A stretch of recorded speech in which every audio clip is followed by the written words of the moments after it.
Whoa. Hello, everybody. Welcome in. It's time. It's time for the show.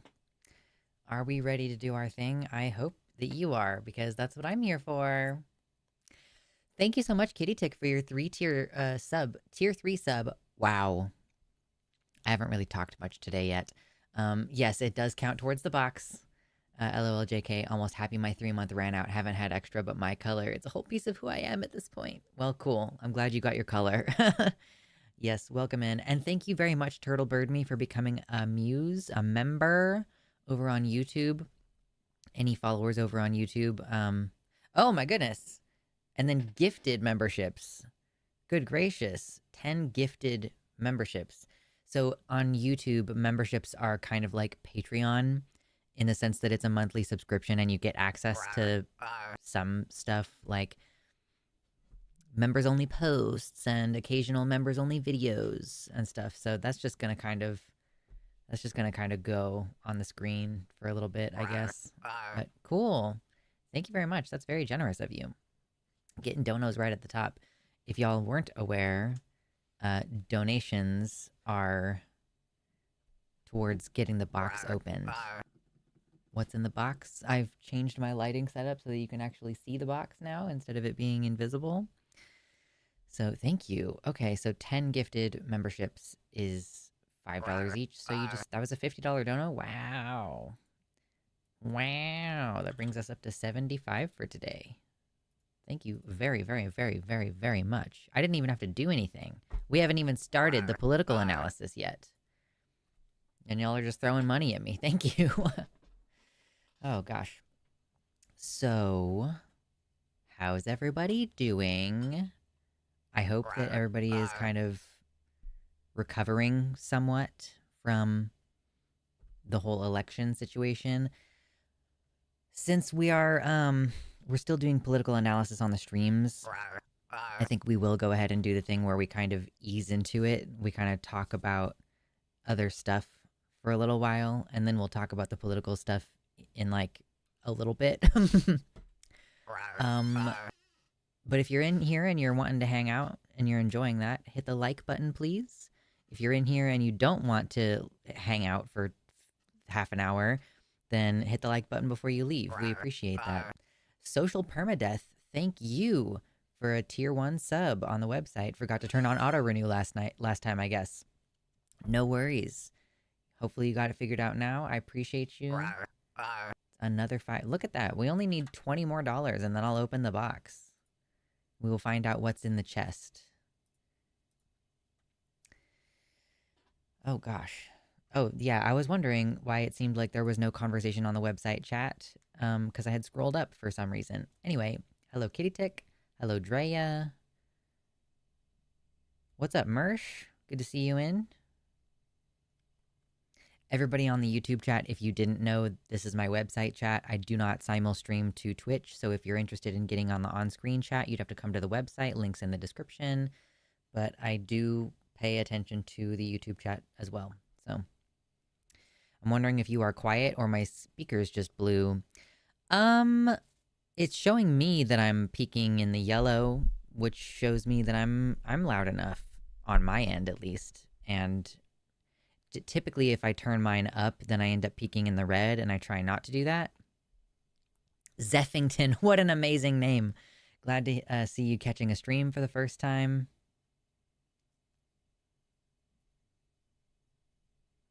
I love how many different kitten and kitty names there are today. Yes, absolutely.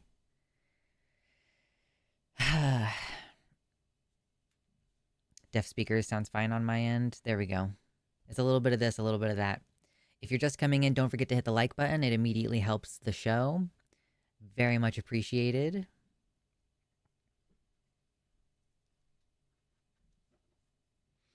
Yes, someone just complimented I made a shawl. It's quite large. This is 6 skeins of bulky yarn. So I made a giant thing. And it's kind of like, I can do one of these. And then it's like, ooh, super comfy. But I'm kind of not feeling like I need to have it wrapped around my neck right now. It's probably going to be a little bit too warm. I was like cold earlier though. and I was very irritated. So yeah, I was just like, I'm about to move 2,000 miles across the country. Maybe I should start actually using up some of my yarn. So we're we're making some things. I'm not really in the middle of any other crochet projects right now. I just finished this one. I also just made another cowl out of this purple color. Kind of looks more blue for some reason. Why does that look blue? This is like a deep, deep purple in real life. I don't know why it looks so intensely blue. Maybe I need to recalibrate my colors on my camera. Anyway. Oh.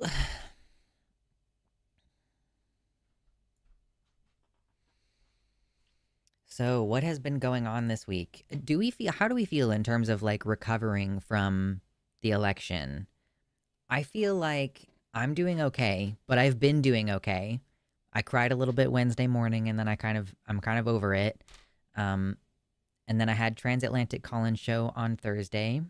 If any of you don't know, there's this YouTube channel called The Line, and we have a bunch of different shows that you can call in and talk about different issues. And the show that I'm on is called the Transatlantic Call-In Show. It's on Thursdays at 2 p.m. Central Time. We might start doing it later, sometime. I don't know. We've discussed doing it in the afternoon, but we like have typically it's like a mixture of trans people calling in or allies coming in, and also we have transphobes or people who have oppositional opinions calling in, and we like argue with them. But this week we did not have any oppositional callers. I was streaming with Arden Hart. She's our producer and also one of our rotating co-hosts. And Arden was just feeling like absolute shit. Like you could just tell from the very beginning of the show that Arden was not feeling good. I'm just picking fuzz off of my microphone real quick. And I feel like by the end she felt better. And I hope that by the end our audience members felt better, because I think a lot of folks are feeling extremely doom about these election results. And I understand. Language of Horses, thank you for coming over to hang out. You will know me from Takis as Luxander. I'm going through kind of a rebrand / a name crisis, which happens when you're trans sometimes. So on this channel, it's Musing Moss, or you can just call me Moss, or I'm not going to be upset if you still call me Lux or Luxander. That's fine. I think it's going to be a long time before I am recovered from the election. Yeah, no worries. Absolutely. I think that a lot of people are kind of still taking that time to process. Like it kind of feels unreal. I think a lot of us are very confused or surprised that it went this way. I'm not necessarily surprised that she lost. I'm surprised that it was by such a large margin. That does obviously upset me a little bit. And then like seeing some of these reactions afterwards. But anyway, I called you Moose one time. Yes, I think that is an adorable nickname for someone whose name is Moss. Like that's super cute. I'm terrified. Don't be terrified. Listen, you don't have to be afraid in order to move with caution.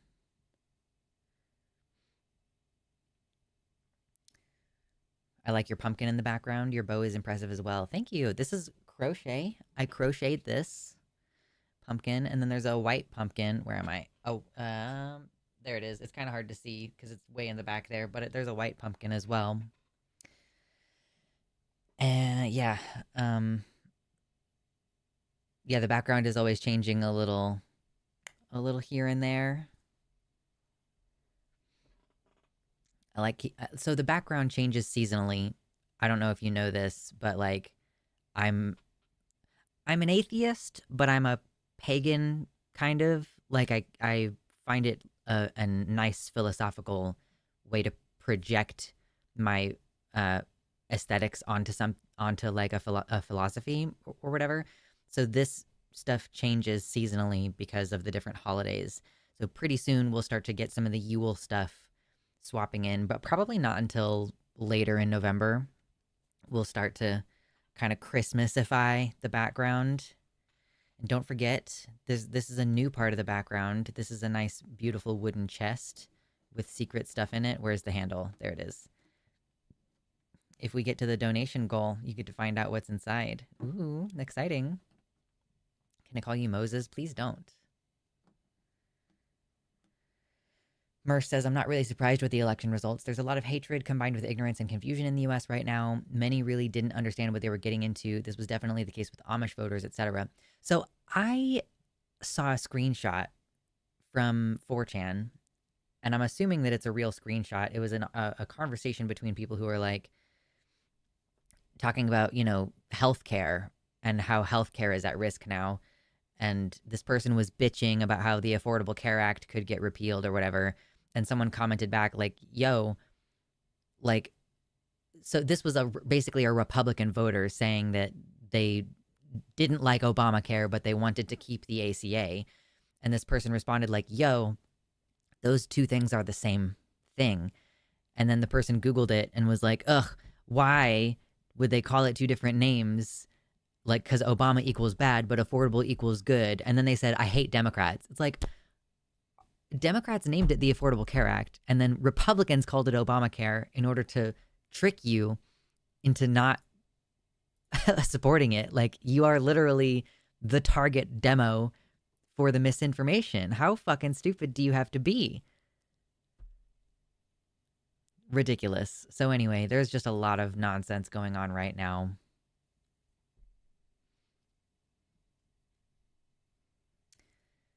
I live over on Turf Island, but I have a lot of trans and generally LGBTQ plus friends over in America that I'm very worried about following the election. I know nearly all of them are planning to move as soon as possible. Yes, there were some people who called into the Transatlantic show, or at least one person who called into the Transatlantic show this week, and some in the comments that I saw as well who were going like, why, or like, how can I help as a person who's outside the country? And the answer is kind of that there's not a lot that you can do unless you can afford to give to people's GoFundMes, or, potentially if you live in a good country that people want to move to, if you could sort of sponsor someone moving. Yeah, there's frankly not very much that you can do if you are not a voter and if you're not here directly, except for like helping people get the fuck out. That's kind of the only thing you have.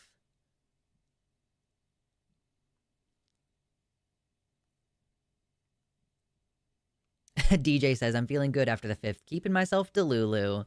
Been doing my best to keep people and myself hopeful for the future and getting plans rolling to help people get to safer areas. Yes.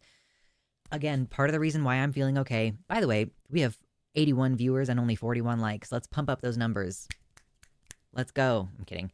I mean, please do hit the like button. I very much appreciate it, and it helps the show. Thank you for your support. The like button is a quick, easy, free way to support the show. So thank you very much. But yeah, I've been trying. I'm just like, this is the plan. I'm moving to a safe place. My partner seems to my cisgender partner seems to fully understand that, like, there are very good reasons for why we're moving. Frankly, a lot of our friends might also end up joining us. Like, I mean, I'm not saying like, hey, come move in with us, but like, if any of my friends want to relocate to the area, I would be willing to like look at apartments for them or donate to their GoFundMes or whatever once we're settled. And then from there, like, part of the reason why I'm moving to the Pacific Northwest is because it's a hop, skip, and a jump to Canada in case things get bad and we need to move out of the country. So my hope is to be able to move up there and then get a nice chunk of land in a blue state, Oregon or Washington. I like Oregon, but like Washington is also on the table for, because I need to start putting down roots for longer term plans. Excuse me. The climate change stuff is going to start becoming a very big problem very soon. I mean, it already is a very big problem. I don't want to downplay that people in the global south are already heavily affected by it. But as far as global supply chain stuff and food shortages and shit with the coming tariffs now, so like a lot of our food is imported, like part of the reason why the war in Ukraine is such a problem is because they export like a huge portion of the world's wheat. And so bread prices and wheat prices and flour prices go up in those kind of shortage situations. So we are like, I really hope that things don't get so bad that it's not safe in blue states. I kind of feel like blue states will take action to resist if the federal government gets super intense, but it sort of remains to be seen. But my plan doesn't really change regardless of who won the election. That was the good thing about the plan that I made. So I don't really feel this like crushing sense of anxiety because I feel like I have a plan and it's a good plan. Hoping people in blue states make programs of busing or paid flights for trans individual safety because we seriously need that. I think that's a great idea. At the very minimum, yeah, like physically getting people there. And then if you have a spare couch or a guest bedroom, like offering to put people up until they get a job and everything. Almost like the US is organically splitting into two countries without the national divorce. It does kind of seem that way. And a lot of people are talking about moving out of red states, including people who are not dramatically at risk. Like, I know straight cis people who are talking about leaving the US. So, or sorry, not leaving the US, about leaving red states. Oh, no likes for you, only nose boops. No. No. Anyway, my goal right now is to get to 69 likes on the stream because that would be nice. So if we can get there, we'll celebrate briefly. Oh, nope, I didn't put on my straw.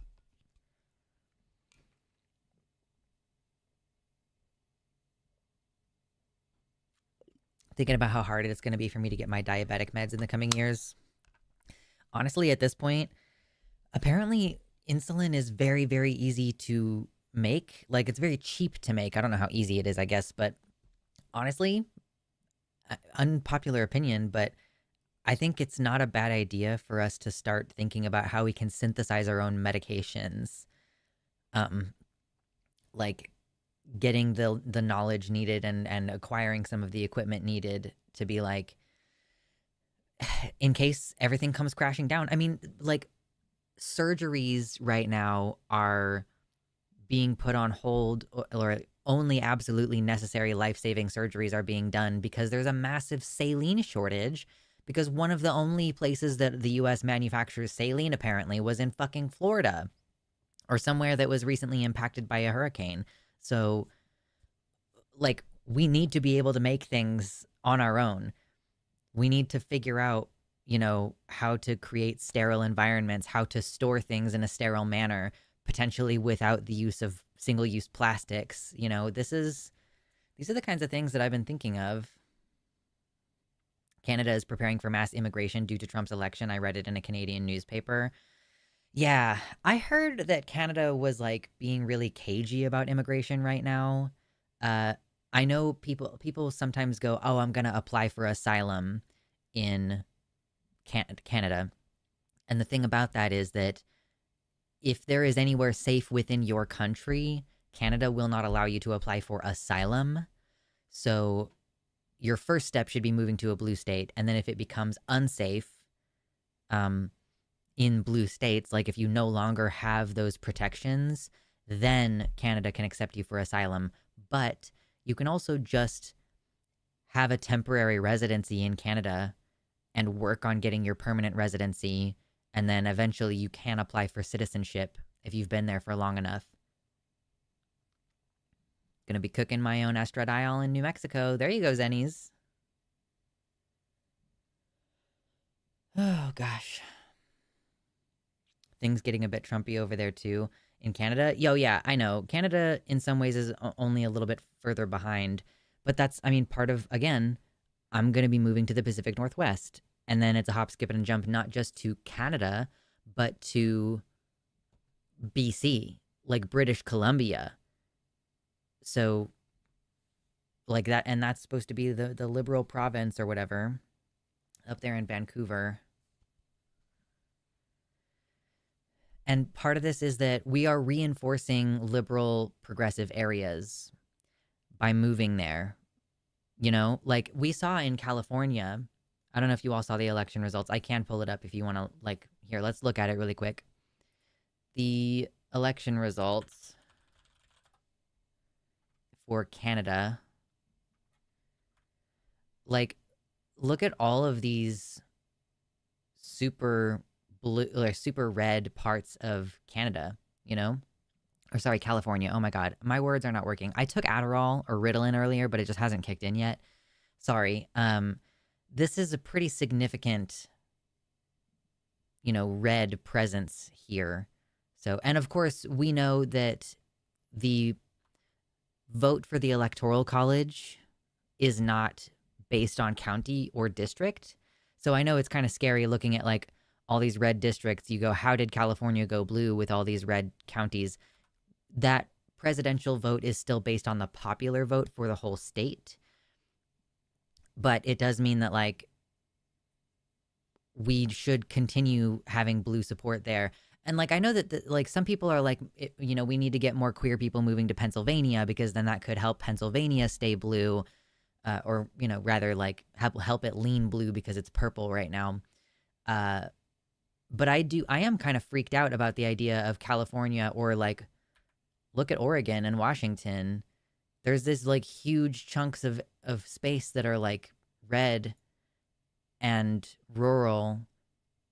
And I think that it's a good idea to reinforce those as being blue states so that at least the stuff happening in that state doesn't get crappy in a very short time span.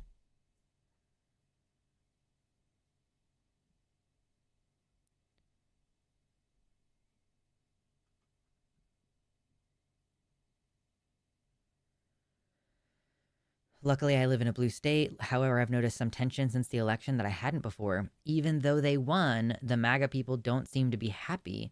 I've been getting some dirty looks on the street, etc. Hostility is noticeable, but not concerning at this point. I wonder if it's that they feel emboldened to be shitty to people in a way that they previously would have pretended to be more polite. That is interesting, though, that they don't seem to be happy even though they won. I'm curious about that. I'm really interested in that. Talked with my sister about fleeing the country entirely, but a large part of me wants to stay and agitate, at the very least figure out some way to help the other LGBTQ plus people escape red states. Yes, and that's the thing too. If you live in a blue state, even if you want to flee the country, you can be part of a pipeline for getting people out. If I move to the Pacific Northwest and I help people to relocate to the Pacific Northwest, they don't have to stay in my community. That could just be a stepping stone to them getting up to Canada. It is absolutely them feeling emboldened. Yeah, that's what I would guess. I have a plan that I can work on daily right now. Gonna write every congressperson in America. I want trade high schools back. The schools would eventually pay for themselves because they literally produce finished goods with value. You know who right wingers love? Plumbers and electricians. It will drive down the cost of building and maintaining houses as a benefit to all. Give business start loans to kids that stay on 3 years as student teachers after graduating to give more teachers per student. That's an incredible idea, Kitty Tick. I love that, especially because, like for electricians, as of 4 years ago, 5 years ago, when I did my electrician program, I can't be an electrician because I have physical disabilities, it turns out. But I did go to school to learn how to do it, and then I worked as an electrician for a while. I actually worked as a solar installer and then a residential electrician. But the average age of an electrician as of 5 years ago when I looked this up was 55 years old. So we need more electricians and other tradesmen like that. And particularly if you're left-leaning, it would not be a bad idea to infiltrate trades like that and help reinforce union presence, because some unions, I mean, a lot of unions are like lacking the strength that they used to have. So the more we can get people in there who really care about collaborative efforts like that, the better off we'll be, I think. And then, yeah, just the simple, that's a way that you can help your community. You can help your community by providing essential services.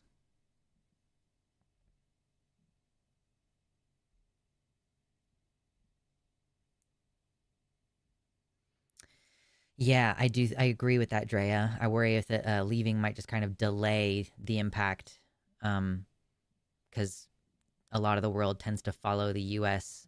in terms of right and left wing.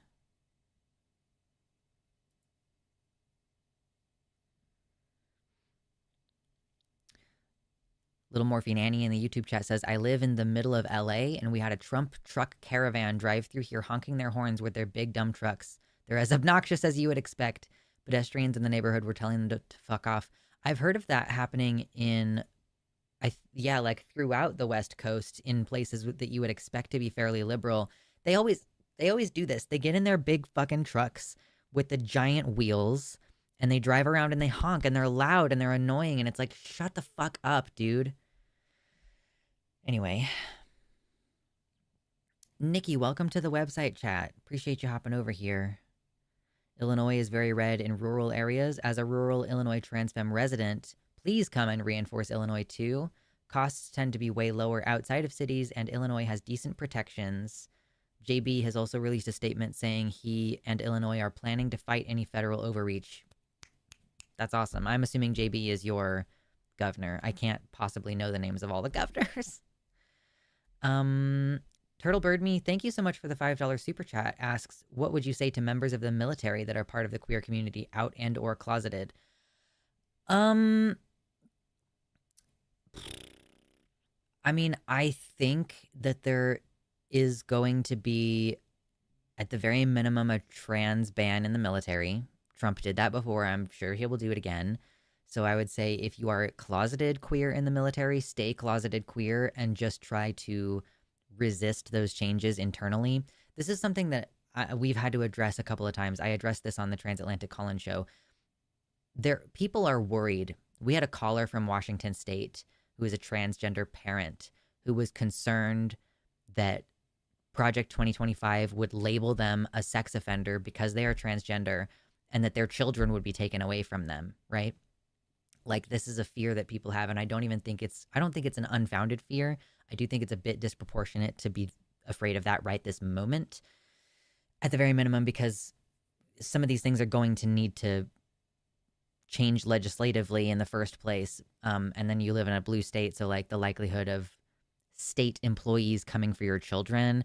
And then it's the question of the military. Coming back to that question about the military, you know, Trump tried to get the military involved in January 6th, and they refused, you know? So can he just fire the generals that won't listen to him? There's the super chat. It finally came through. It's a little bit slow for some reason on YouTube. And by the way, also, I very much appreciate YouTube donations, but just for your information, YouTube takes 30% of that.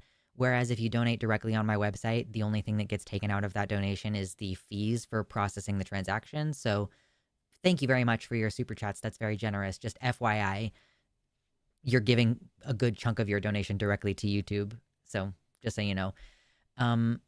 But yeah, so the question is, you know, if I live in a blue state, and so this is my whole logic. If I live in a blue state, then there will be laws that are protecting me. Oregon and Washington both, and I think California as well, has explicit anti-discrimination laws in place that protect trans people.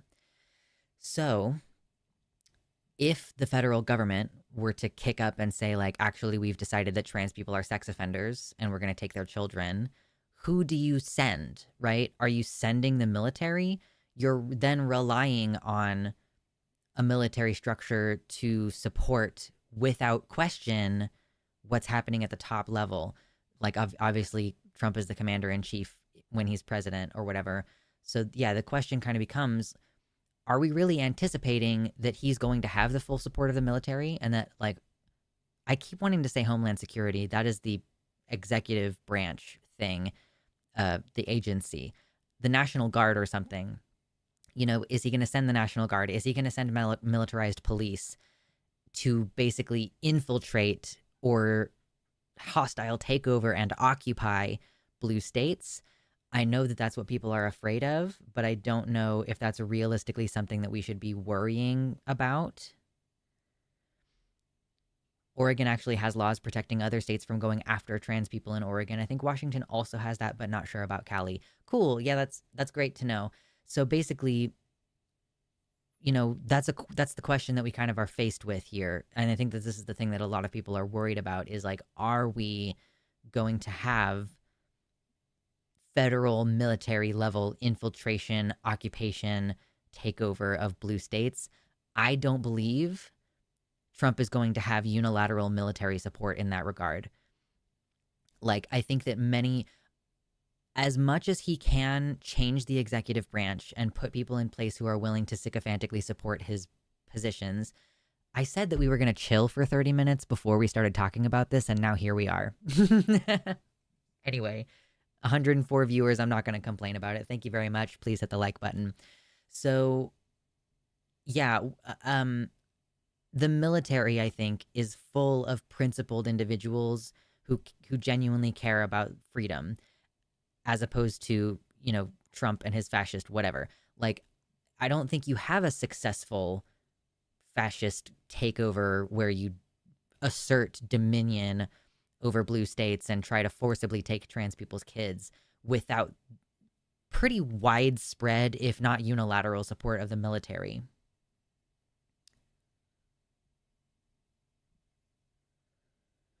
Zeffington, I think a lot of people didn't even know about Project 2025. A very concentrated area of the internet was, involved in spreading the word about that, but I don't ultimately think that it ended up breaking out of our little bubble. So I think, yes, a lot of people who aren't cis-het white men voted for Trump, but I don't know that they did it with the full awareness of all of the plans that they were going to do. Oh, let me add that $5 to the stream goal for today. Thank you very much again for that donation.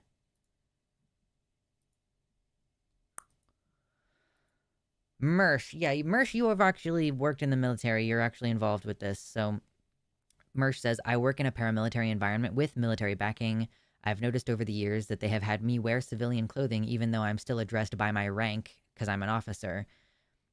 I have skills that are of use to them, and they are moving me around in departments, etc., in order to keep me, I think.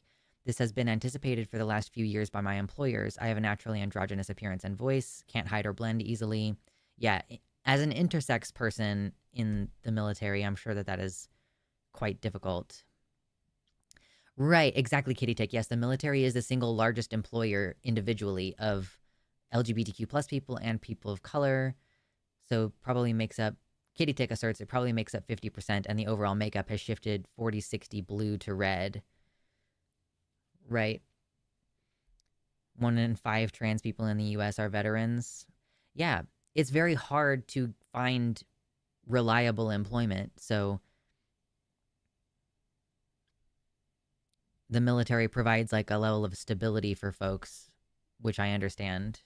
Like, obviously we don't want to support imperialism, but if it's the difference between having a job and not having a job, I kind of get it. And so, yeah, these are people who have served together for their entire military career.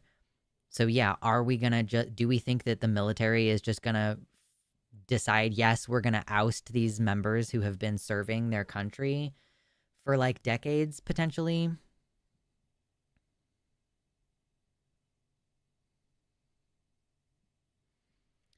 Turtle Bird Me says, unfortunately, there is a majority of military members that would do this. The only thing is that most of the upper members are more about widespread good. And that's ultimately what matters, I guess. He's looking to replace the highest ranks with civilians. Good fucking luck. There's just so much if that I think that we should not get too carried away. If Trump decides that he's actually going to make trans people illegal, and if he actually decides that it's going to be a sex crime, and then they actually pass the law, even though how are things looking with the House now? Do we know how things are looking with the House race? Let me pull this up. Okay, so we're still waiting for a lot of places to count. But for the House, Dems have lost 2 seats and the GOP has gained 2 seats. We're currently looking at a 213 to 202. So it's possible that they'll have the House, but it is still possible that they won't have the House. So it's like, okay, are they passing these laws? Like, are they going to succeed? Like, are all the Republicans going to toe the line, even if it's like, let's put trans people in death camps, The House has not been called yet officially, Padfoot Sam. Right now I'm seeing that there are still a lot of seats that are we haven't finished counting the votes on. So it sort of depends, but it kind of looks to me like he will have the House, but we're not sure yet. Mira G says, I served 14 years in the military, and I disagree with the idea that a majority of military members would go along with Trump. Mira continues that the vast majority of people I encountered and worked with were the type to do good, because one of our founding principles is to only follow lawful orders. Yep.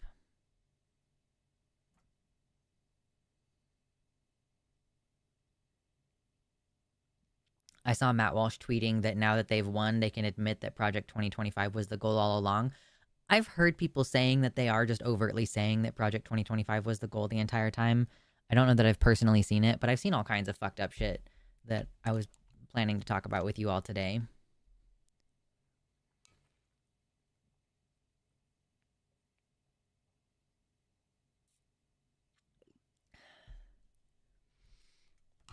Yeah, there's recruiters for the military who are accepting of LGBT people.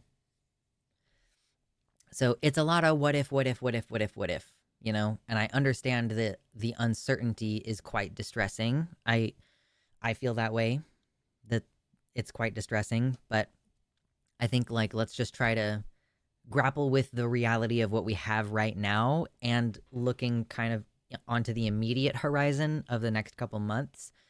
But I think, you know, let's not get carried away, basically. Excuse me. Oh my God. Every time I drink water, I end up burping right like immediately afterwards. It's very weird. We totally surpassed 69 likes on the stream, and I wasn't even paying attention. The next goal is to get to 100. Thank you. I appreciate the certainty of your channel. Thank you. Thank you. I do try to provide a sense of stability. That's why we stream on a regular schedule. I want you to be realistic about what potentially could happen and make plans that make sense. Now, if you feel personally like you need a go bag, like if you feel like it would make you feel better if you have a suitcase with all your like kind of essential stuff in it that you can just grab on a moment's notice, I'm not going to tell you not to do that. If it makes you feel better to have that, then please, by all means, you know, but like, again, let's not like spiral out mentally. They do not still have Don't Ask, Don't Tell. Don't Ask, Don't Tell was gotten rid of quite a while ago. If you guys don't remember, by the way, because that was forever ago, Don't Ask, Don't Tell was a policy that said you can't be gay in the military. Basically, it was like, you can be gay in the military, but you can't say anything about it. If you say anything about it, then we will consider that a justifiable reason for a dishonorable discharge. But they got rid of that a while ago.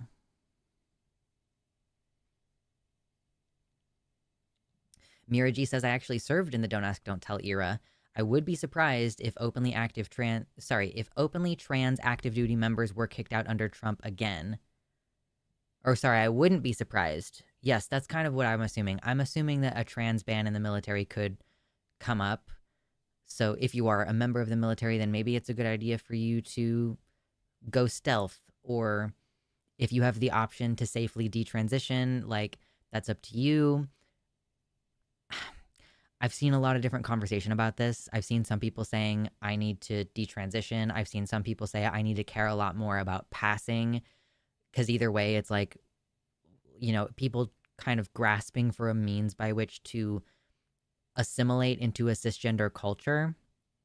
And I've thought about this too, honestly. Like, I'm non-binary, I'm transmasculine, but because of the way that I dress and carry myself in the world, like, a lot of the time people just see me as female, and I'm first of all not bothered by that. It doesn't really give me like dysphoria, because what the fuck do I care what some random stranger thinks about my gender? But like, it is, I guess, kind of a sense of security in this context that like I appear female and I'm married to a cisgender man. So like, as far as just my day-to-day living about my life, I kind of have that sense of security because I don't really try overtly to be like androgynous. But I know a lot of people don't have that option. Some people don't want to hide in stealth, and I completely respect that, Arvin. We need people who are willing to put that risk on themselves to be like, well, you can't make me go back in the closet. You can't take this from me. If you want to take this from me, then you need to take it.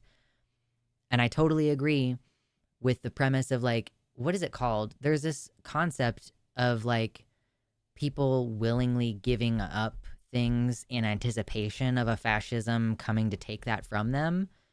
And I think that we need to be very strong and assertive in not doing that. Like, I'm not gonna take down all my videos about being trans. I'm gonna change the icon on my channel when my friend Dizzy finishes the icon and not as an anticipation thing.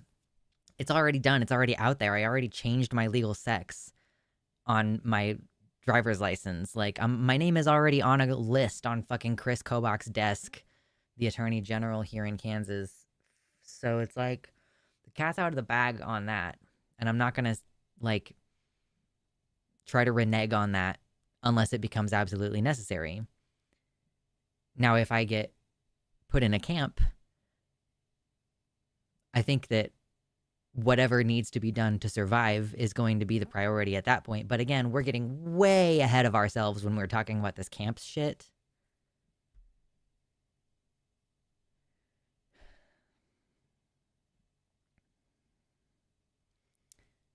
I'm staying around and planning to be more visible, looking at local political groups and gonna see. Yeah, absolutely. Join a political group.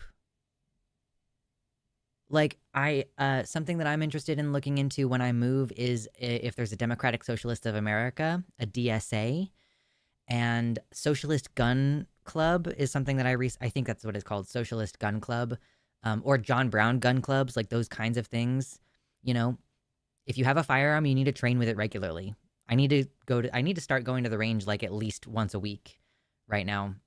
I haven't been going as much lately because I'm like, oh, I want to go with my partner, and then I just don't end up fucking going. But yeah, just like go to the range, practice with your weapon, become very familiar with it.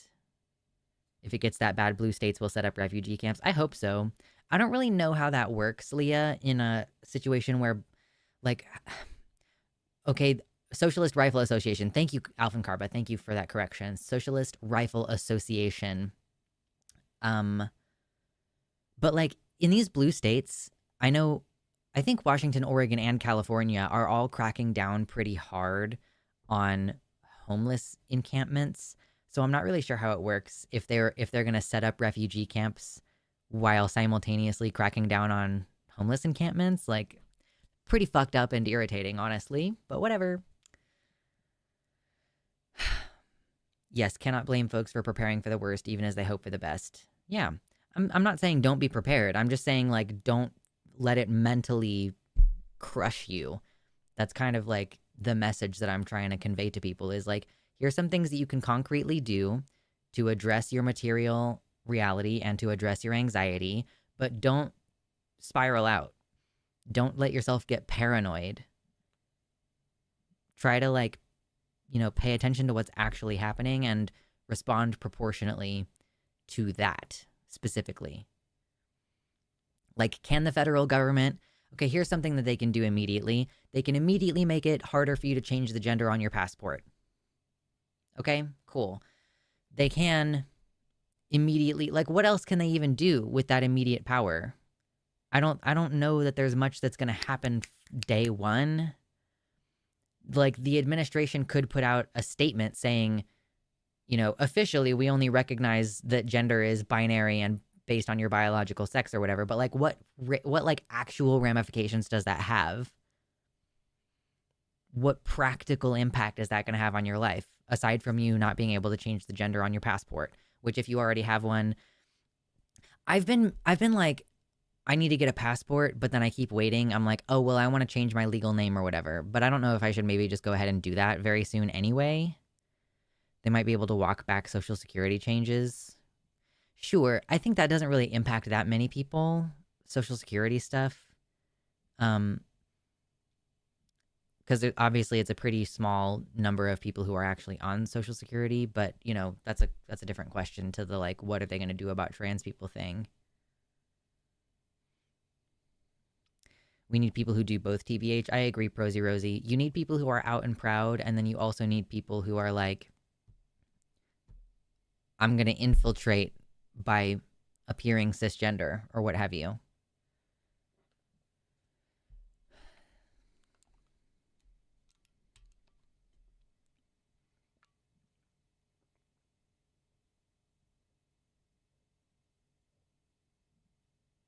Your credit score is tied to Social Security?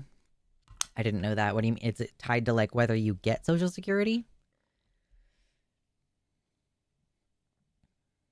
No credit score, no housing.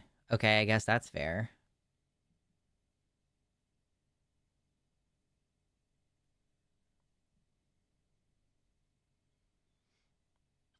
Yeah. I'm so heartened by how many of us out here are going like, yo, I'm not gonna change anything. I'm gonna continue being out and proud. I I'm not really planning on like reneging on any of that online. When I say like I can pass and like not be confronted about my gender, I mean like I feel relatively confident that my interpersonal safety is gonna be okay. In the sense of like if I'm existing out in my community, I'm going to the grocery store and all this, like I feel pretty safe. But like I'm not gonna pretend that I'm not trans right now.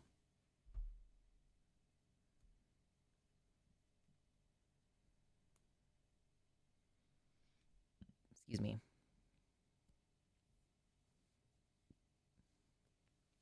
Yes, we have got to show the queer babies that there's hope for the future, that we have the power and steadfastness to resist. Yeah, legal name change set up before the end of the year.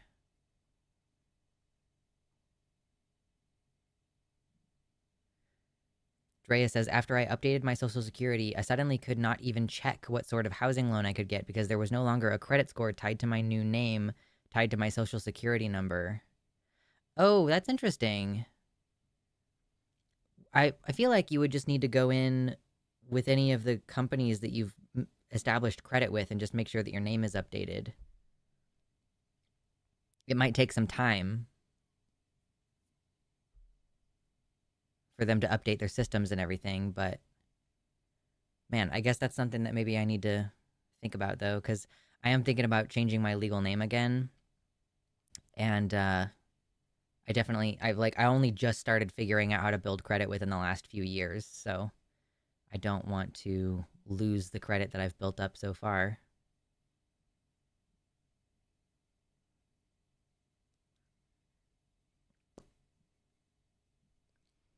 Hoping to get my birth certificate updated soon. Yeah.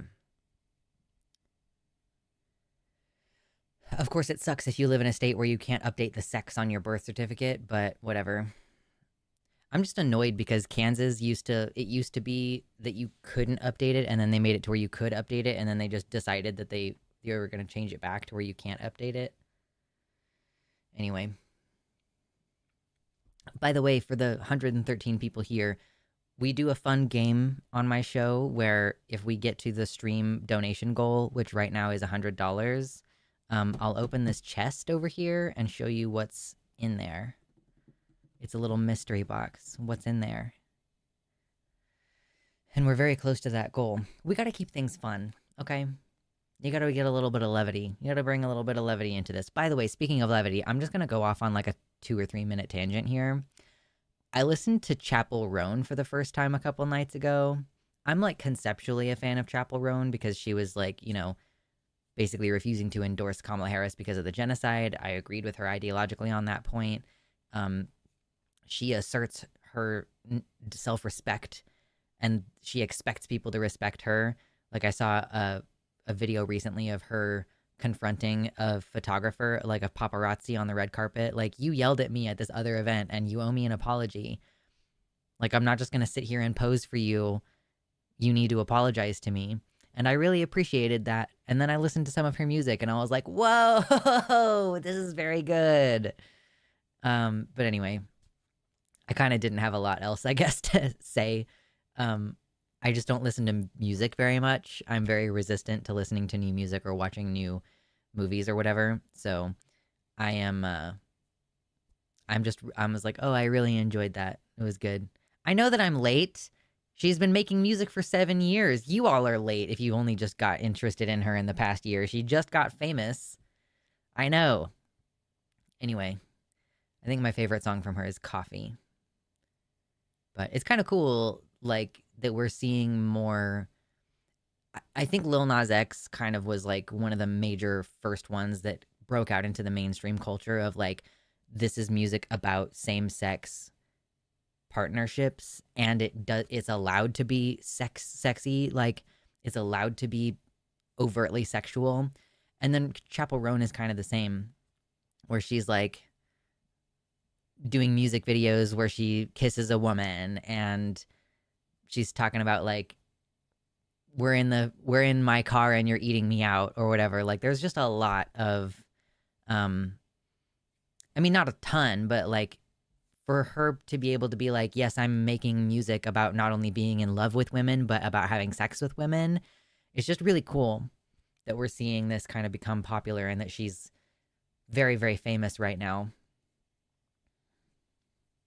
Oh my God, that's so true, DJ. Chapel Roan is blessed with the gift of naturally serving. I should have done that on this side. She's serving.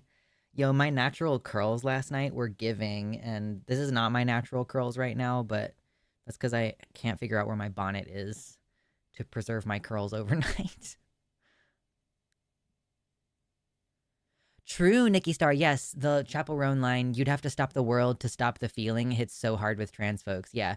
She talks about like loving through the end of the world. And yeah, a lot of it was really cool. I also, so again, we're still on a little bit of a side tangent. I promise I'll get back to the politics in a second.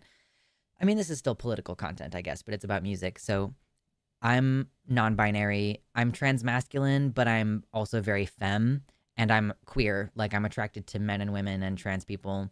So, I'm attracted to women, and I've known that for a long time. I haven't really gotten to explore that as much as I would like.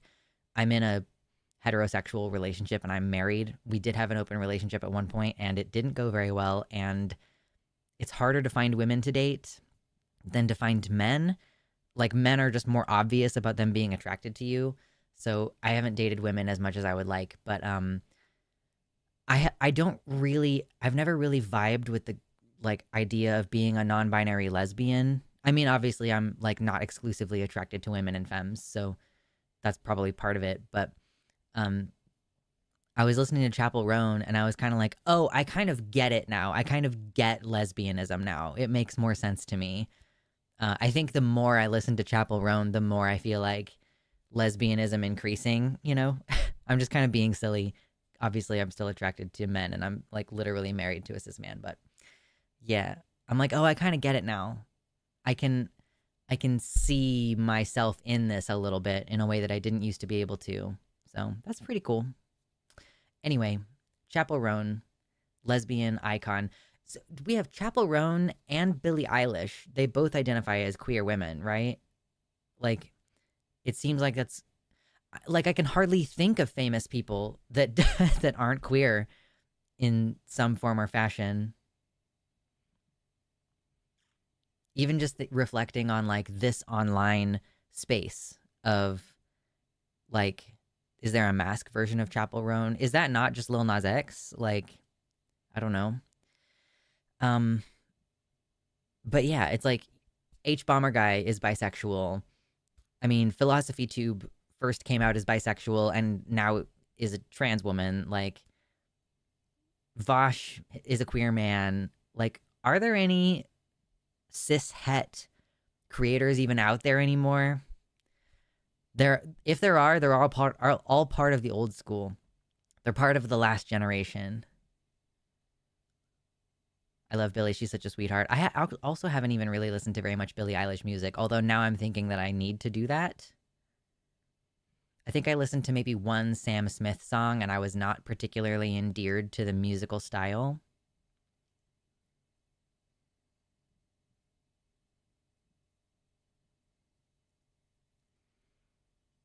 Vosh is horse sexual. Listen, he's not attracted to horses. So he's more like horse gender. as opposed to horse sexual. He's like, he wants to have the horse penis. He doesn't want to have sex with horses. Although I was just like thinking the other day, don't any of you steal this line because I think it's funny and you can't have it.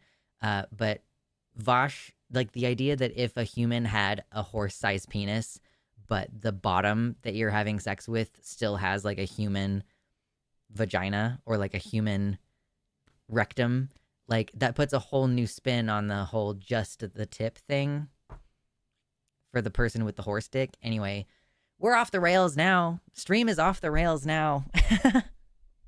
Can't forget Ethel Cain. I've never listened to Ethel Cain either.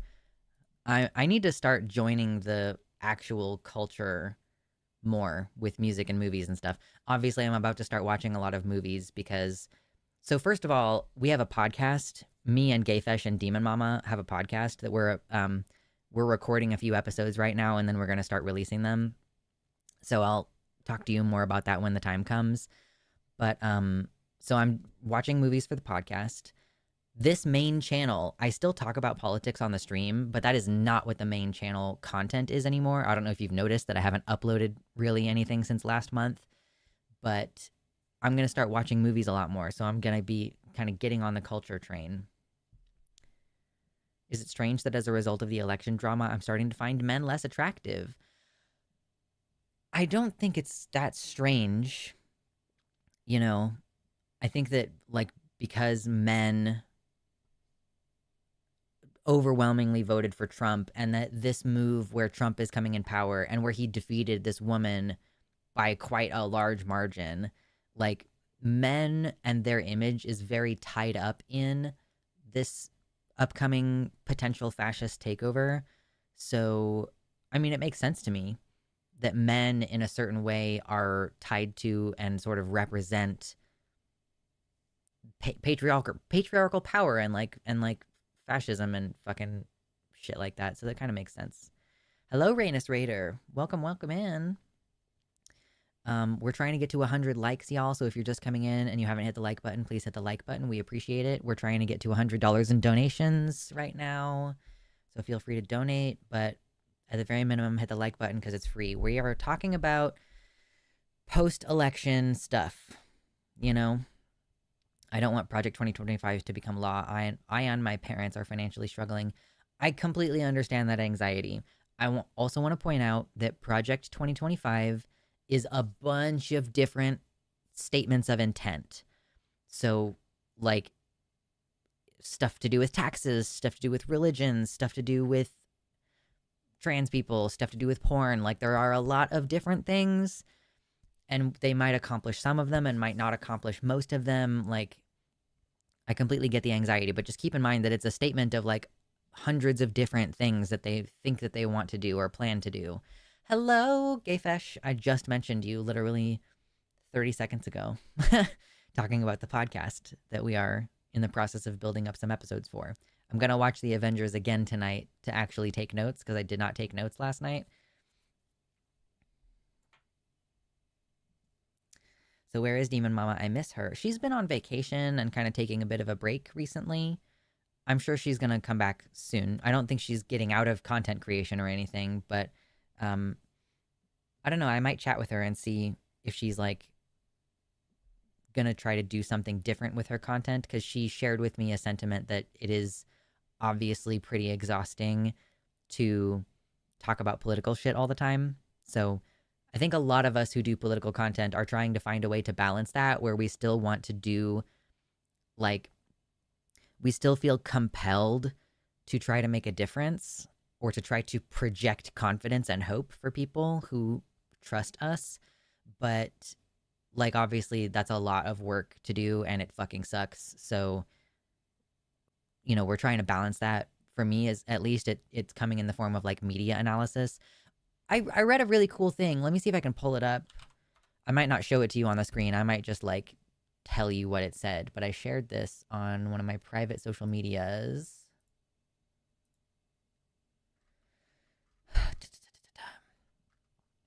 Okay, so this person was saying that they've wondered why so many leftist content creators end up talking about pop culture, fiction, and narrative. And of course, that immediately caught my attention. I was like, Why? I want to know. Um, so they give a list. They're like, one, I think this is overgeneralizing, but I assume that we all want to be fiction writers. I certainly do. I I don't know that I want to be a fiction writer. I've definitely thought about it, but it's not like something that I am planning to do. Two, it's one of the only algorithm-friendly ways to talk about leftist ideas. A spoonful of sugar helps the medicine go down. You can use reference and nostalgia. I think that actually, for me, is probably the number one explanation for why leftists do media analysis and criticism, because we have, like, it's a means by which we can talk about political ideas without, the title of the video is like Marxism. I think that's probably one of the main things. And yeah, it's algorithm friendly. It catches people's attention. You can use that movie or TV show to kind of expand on an idea. Three, boy, there sure is an awful lot of ideology in fiction, isn't there? Like, yes, there's ideology in fiction. Four, it's fun. Yes. Five, this is my favorite one. It lets you tell yourself beautiful lies like, I'm watching this movie for work. Thank you so much, Scaly Bubble, for the gifted memberships. I appreciate that. They're now going to pop up on the screen one by one, and that's going to take a little minute for it to finish going. But thank you. I really appreciate that. And then 6, this person said, narratives are a pretty integral part of how our brains construct meaning. When you learn more about stories, you learn more about yourself.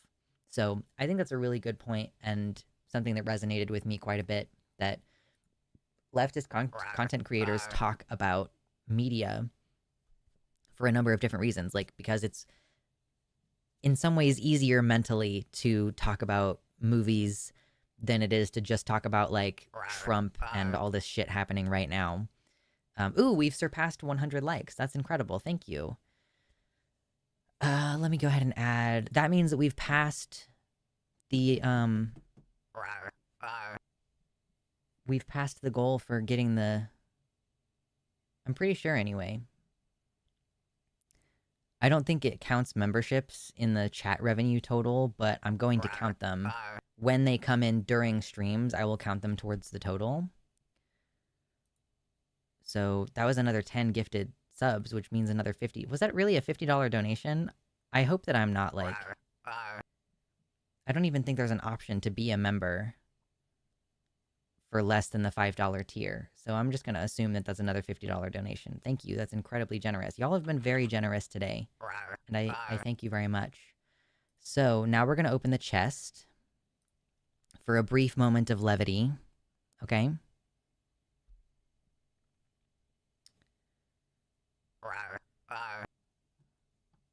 They're still going to keep coming in for a minute until it has done all 10.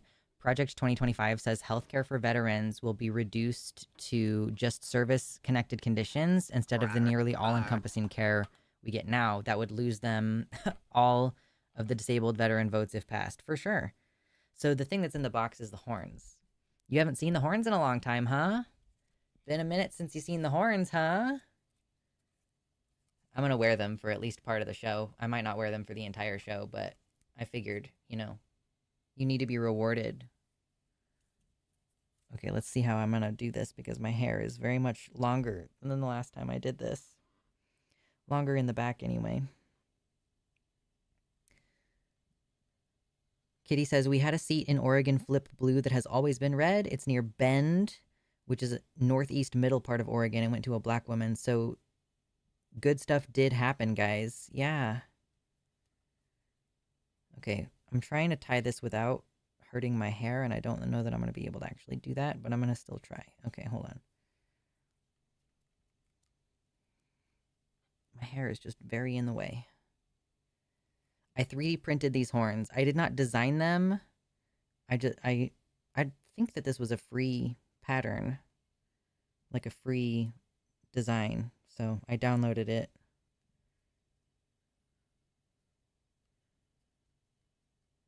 Oh my god, come on. Okay, I at least got it partially tied. There we go. Yay!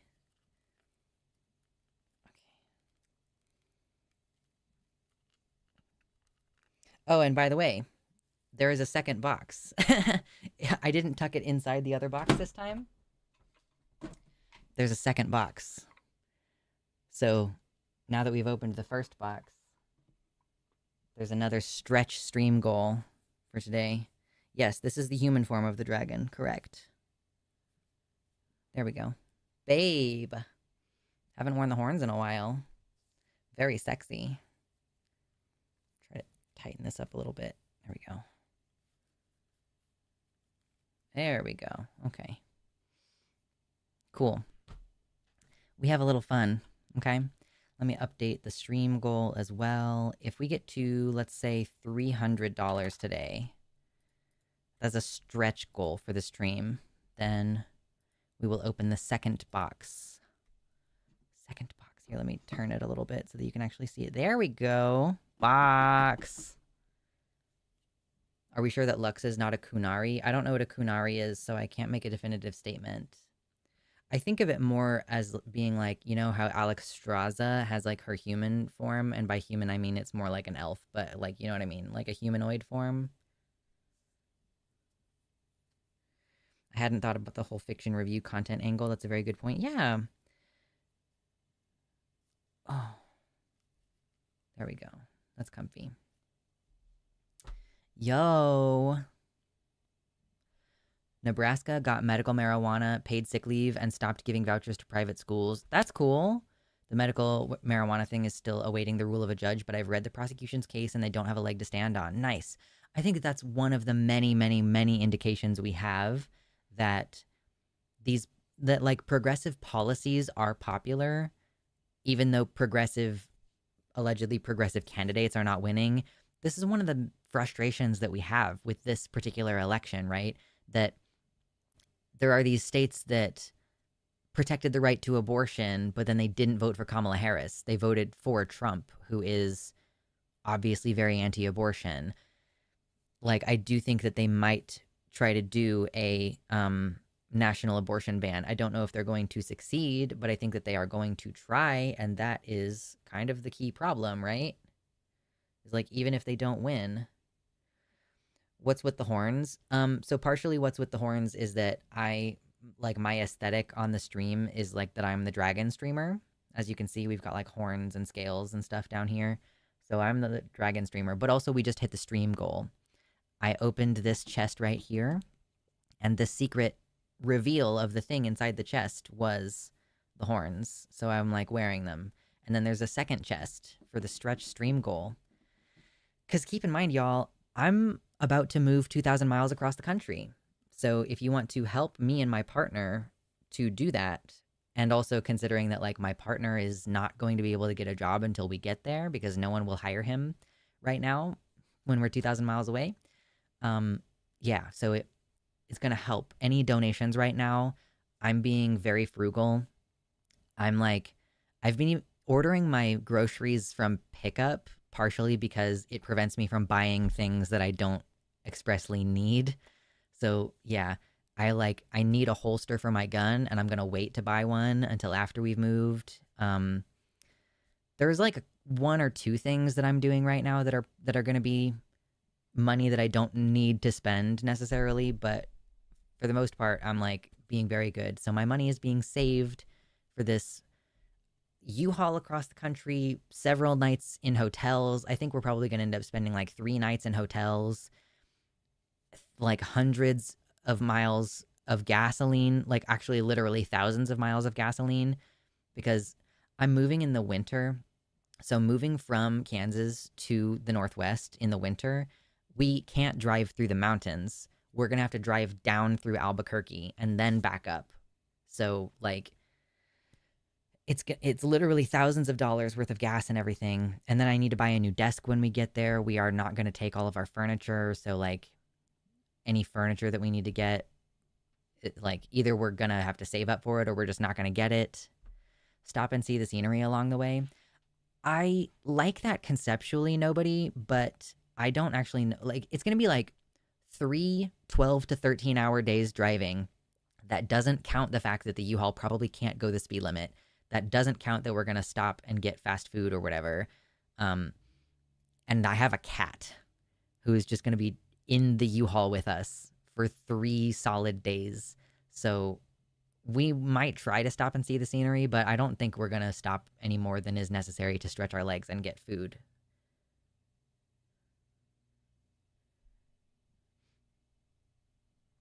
Yeah, America is huge. Nikki points out that America is so huge to Europeans. It's wild.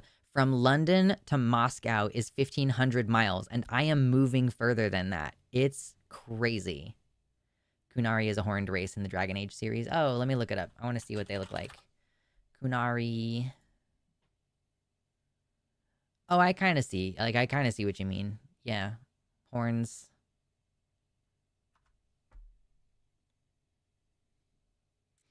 I have to, like, lean back for my horns to even be fully in frame. They're so huge. U-Haul's pretty much stopped going faster at 60 when I rented my last one. Yeah. Kay says, should we non-binary people just go back in the closet? Don't do it yet, at the very minimum.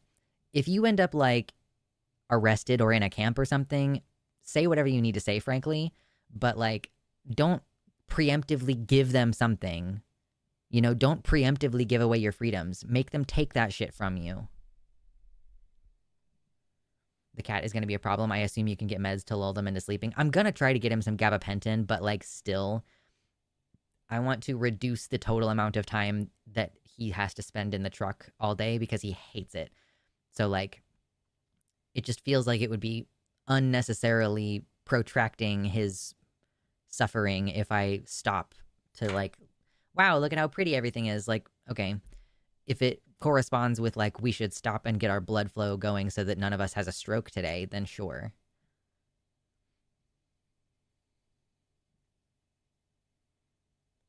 Hello, T-Rex Dictator.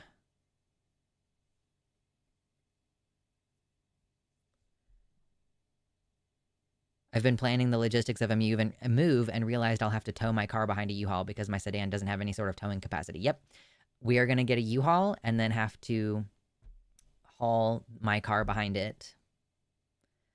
My partner has a vehicle that he's going to sell for probably not very much money because it's a super fucking old vehicle.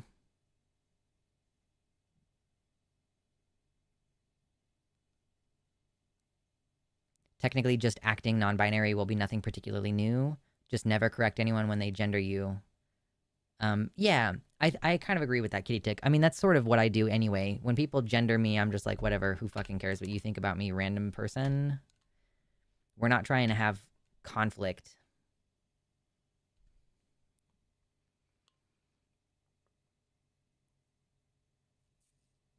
$126 viewers. Thank you so much for hanging out.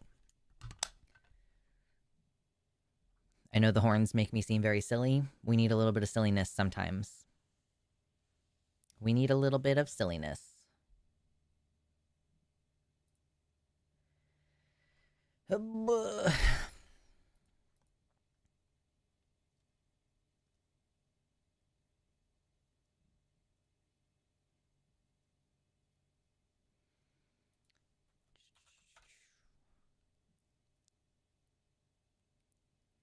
Rent a Penske truck, not a U-Haul. U-Haul will nickel and dime you. Penske is flat rate. Sure. It depends on who is, like, which one's available and which one's closest by, probably. I have very much considered doing Penske instead of U-Haul, but it just depends on what's available. I'm just chilling while I manage my VOD uploads. I have terrible internet, so I have no shortage of time to spend here. Welcome.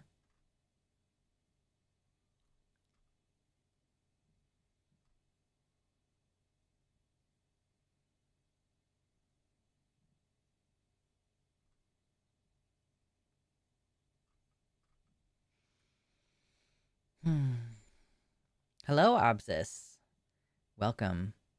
Yes. You know, our new thing where we open up the chest, this was the goal. When we opened up the chest, this was the thing that was in the chest. So now there's a second box. U-Haul charges by the day and miles. So I thought, like, my understanding was basically that if you can get it done within 7 days, they will charge you a flat fee for a one-way trip, which is kind of what I was banking on.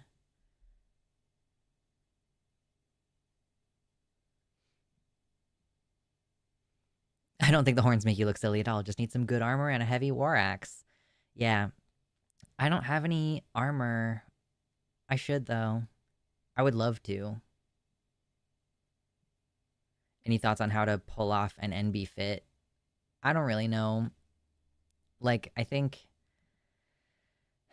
mean, you can try to pull together elements of masculine and feminine style, and basically anytime you put literally any amount of effort into your style, people are going to view that as femme, so I don't know what to tell you. Like, I just don't mind basically putting together femme-ish outfits.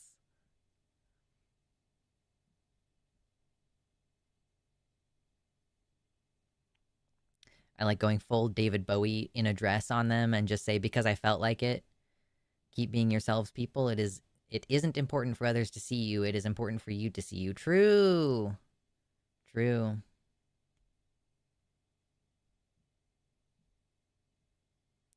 Trying to figure out what to do, since when I talked to a gender therapist at Planned Parenthood, they went straight into talking about hormones. I may eventually want to do that, but I know I'm not ready. I just wanted to talk to someone. Yeah. I'm not sure if a Planned Parenthood therapist is going to be the right person for that. I mean, although, like, maybe talking about hormones can help you clarify some things, but Planned Parenthood is like, we're trying to provide you the services, and I never really saw them as being a good place to go to therapy for any period of time. It's a good place to get access to the medical care on a fairly quick basis, but yeah, I don't know if I would go to them for like gender therapy. Does Philosophy Tube's Jordan Peterson suit count? Maybe. I was wondering if that video caused her any dysphoria, because it's like the most masculine she's looked since transitioning, basically.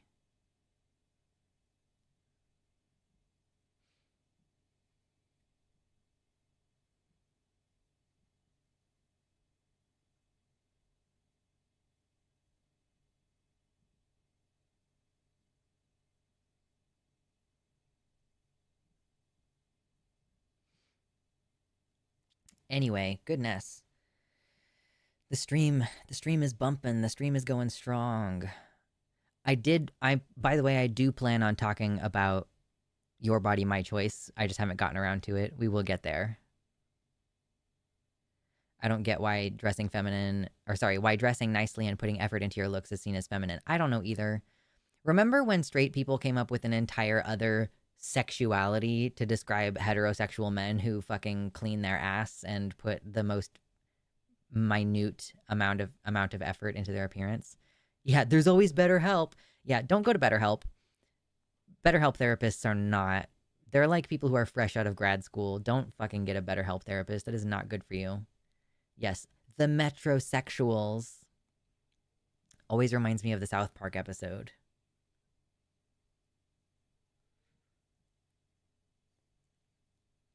It's seen as feminine because men are actually bears.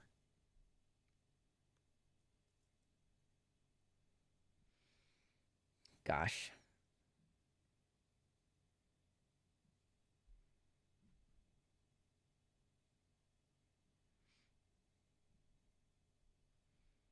Is that true? Sam Cedar identifies as metrosexual. What? Oh, that's really disappointing, Rainus Raider. Rainus says, BetterHelp told me the line of, have you tried not being trans? Wow. Yeah, love that. You want a therapist that actually has experience, like being a therapist, and not someone who just got out of grad school. So,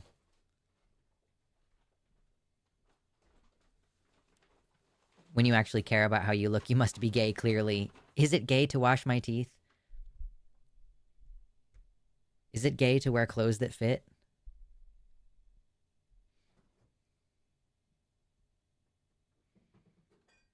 Emma Vigeland rips on him for saying metrosexual all the time. Good. You should. It's fucking silly. Ridiculous. Absurd. Yeah. Although, you know, there's nothing that can compare to the Nick Fuentes extreme of like, it's gay to have sex with women. The only way to be truly heterosexual is to be, is to like be celibate, basically.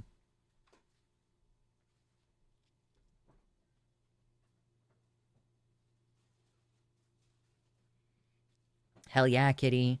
Doing the therapy thing in order to get your letters required to get surgery. Fuck yes. Yeah, metrosexual, literally. Fellas, is it gay to shower? Fellas, is it gay to pluck your unibrow?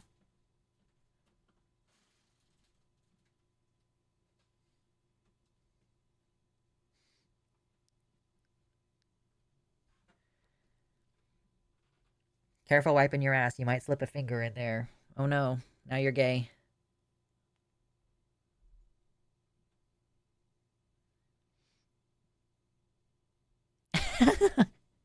Nick just sounds like the closet has turned into Narnia for him. He's deep in there. He's lost in there. Oh my god. I fear finding a therapist and then finding out they are right wing. Well, I mean, if you find, you can search, like, there are websites that let you selectively search for, like, does this therapist cover these particular issues? If they're like a pro trans therapist, they'll say that. And sometimes you can even get, like, they'll have a little video or a little blurb that they wrote about themselves.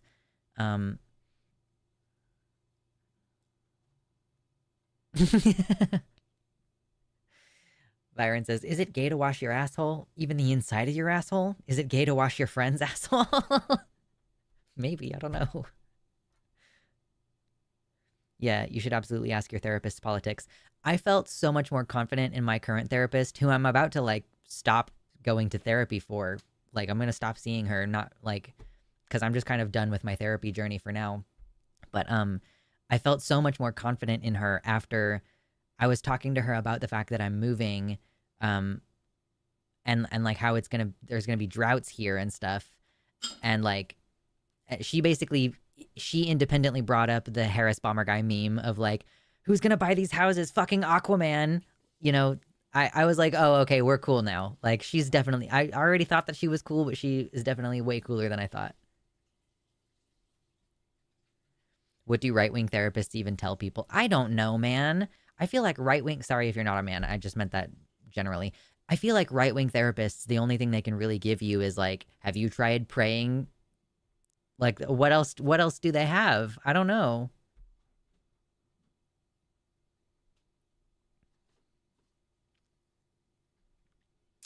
I've created a Join the Resistance poster and want to share it on the Discord, but I'm not sure what channel to post it in.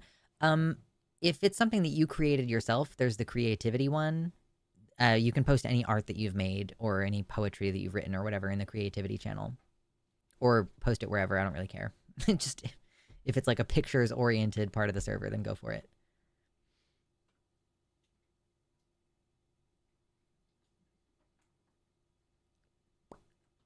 Did you already mention that Fuentes got giga doxed over this? I haven't mentioned that. I haven't really seen the actual data on that, like the actual posts or anything, or maybe they're being taken down because Elon takes the doxing of right wingers very seriously. But I did hear that Nick Fuentes said, you know, was he the one who popularized this phrase, your body, my choice?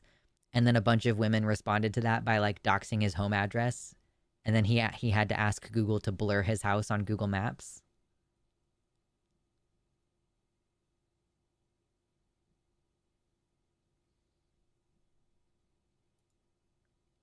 DJ says right-wing therapists suck, lots of Jesus, and don't lean on your own understanding crap, truly. My mom got me a Christian therapist when I was 16. She told me I was depressed because I smoked weed and didn't go to church. True. True. I mean, smoking weed can increase depression and anxiety symptoms for some people, but, you know. I have Dubian says, I haven't forgotten Nick went on a date with a cat boy. Fucking true. Under RFK Jr.'s Department of Health, everyone will be forced to have the crustiest ass crack possible. Listen, that's why I'm going to invest in a bidet. You can take the Cottonelle wipes off the market, but you'll pry my bidet from my fucking cold dead hands.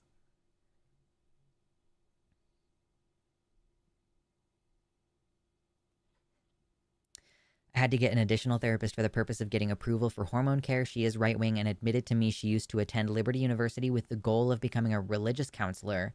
Despite all that, she did write the letter I needed, and now I can get hormones. I think my case may be a one off fluke, but sometimes it works out. She may be right wing, but she still stands by her professional responsibilities. High five. I think that's really great. I'm glad that you got the care that you needed for sure, even though she was right wing.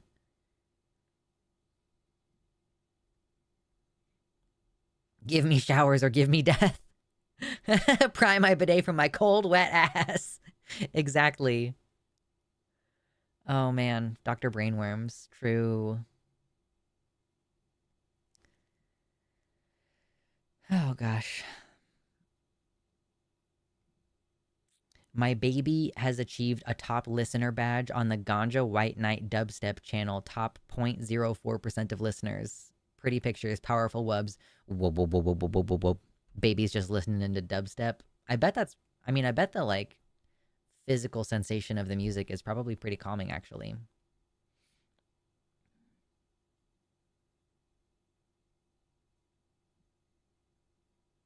Trump signing an executive order banning bidets, leading to a thriving bidet black market. Yeah.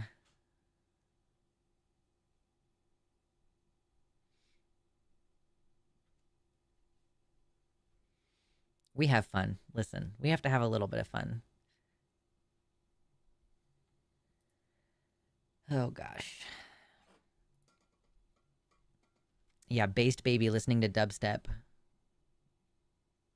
Random question, have you considered doing ASMR? I actually made one ASMR video like a long time ago, and it was, I think I was reading dirty limericks. I think that's what it was.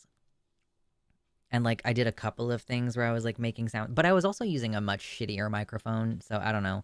I have done ASMR one time before, but um I haven't really thought about doing it like as a thing.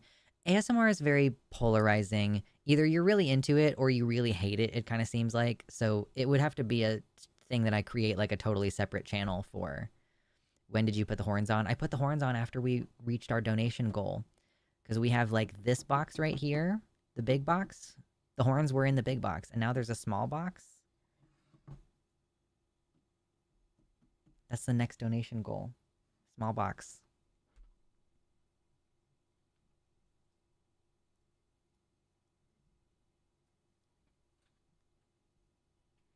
What are the odds Trump's heart gives out before he finishes term? I mean, pretty good. I think there's a pretty good chance that Trump either passes of his own volition or is assassinated. Obviously, that leaves us with fucking JD Vance, so it's not like that would be a significant improvement. But I think the likelihood that Trump lives out the rest of his term with the repeat COVID infections and everything, I don't think so. Is now the time to make horny jokes? Yeah, yeah, yeah. Yeah, yeah, whatever.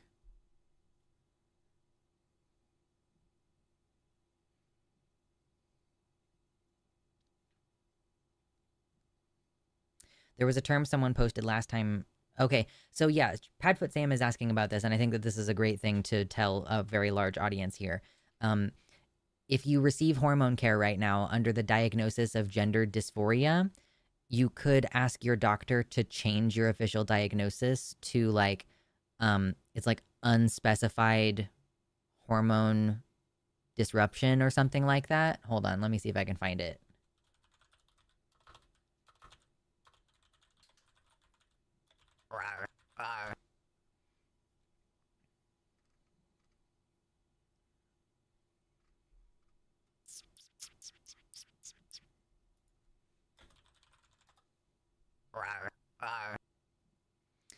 Maybe you could get a diagnosis of like endocrine disorder unspecified, perhaps. But you could basically just ask them like, can you change this to like unspecified hormonal disorder or unspecified endocrine disorder? That's probably a good call to make if you're worried about your documentation or whatever. Thank you again, Turtle Bird Me, for another 10 gifted subs. Thank you so much. Those are going to be popping up on the screen for a few minutes again. Thank you, thank you. That's very generous of you guys. You guys have been so generous with your donations today.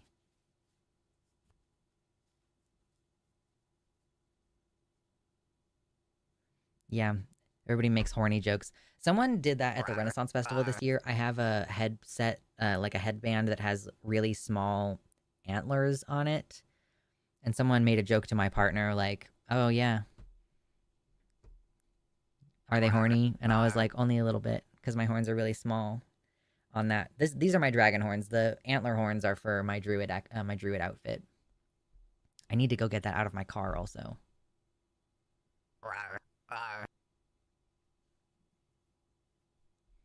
Thank you, thank you, thank you. Those are still trickling in. I think we have 2 more that are going to pop up. All of these people with the gifted memberships, y'all are about to like, you basically have Patreon access for the next month.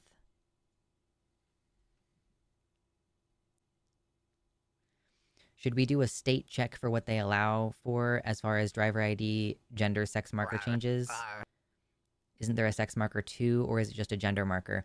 In most places, you only have one. It's like your sex marker / gender marker. It's the same thing. And yeah, I mean, I would say get your documentation in order. Hormone disorder not otherwise specified. Thank you, Nutmeg Riot. That's a good indication. Hormonal disorder not otherwise specified. Or unspecified endocrine disorder or something along those lines.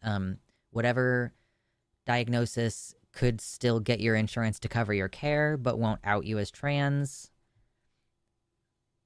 I've known people who are stealth who've done that.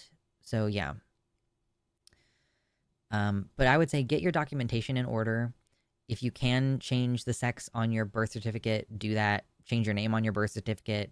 If you've been holding off on changing your name or your sex gender marker, like, go ahead and get that stuff rolling. Get your passport if you can soon. Yeah. I was basically planning on, like, moving and then changing my name because the state laws are just, like, less stupid in blue states for changing your name. And then I was going to get my passport soon after that, but we'll see. We'll see how it goes.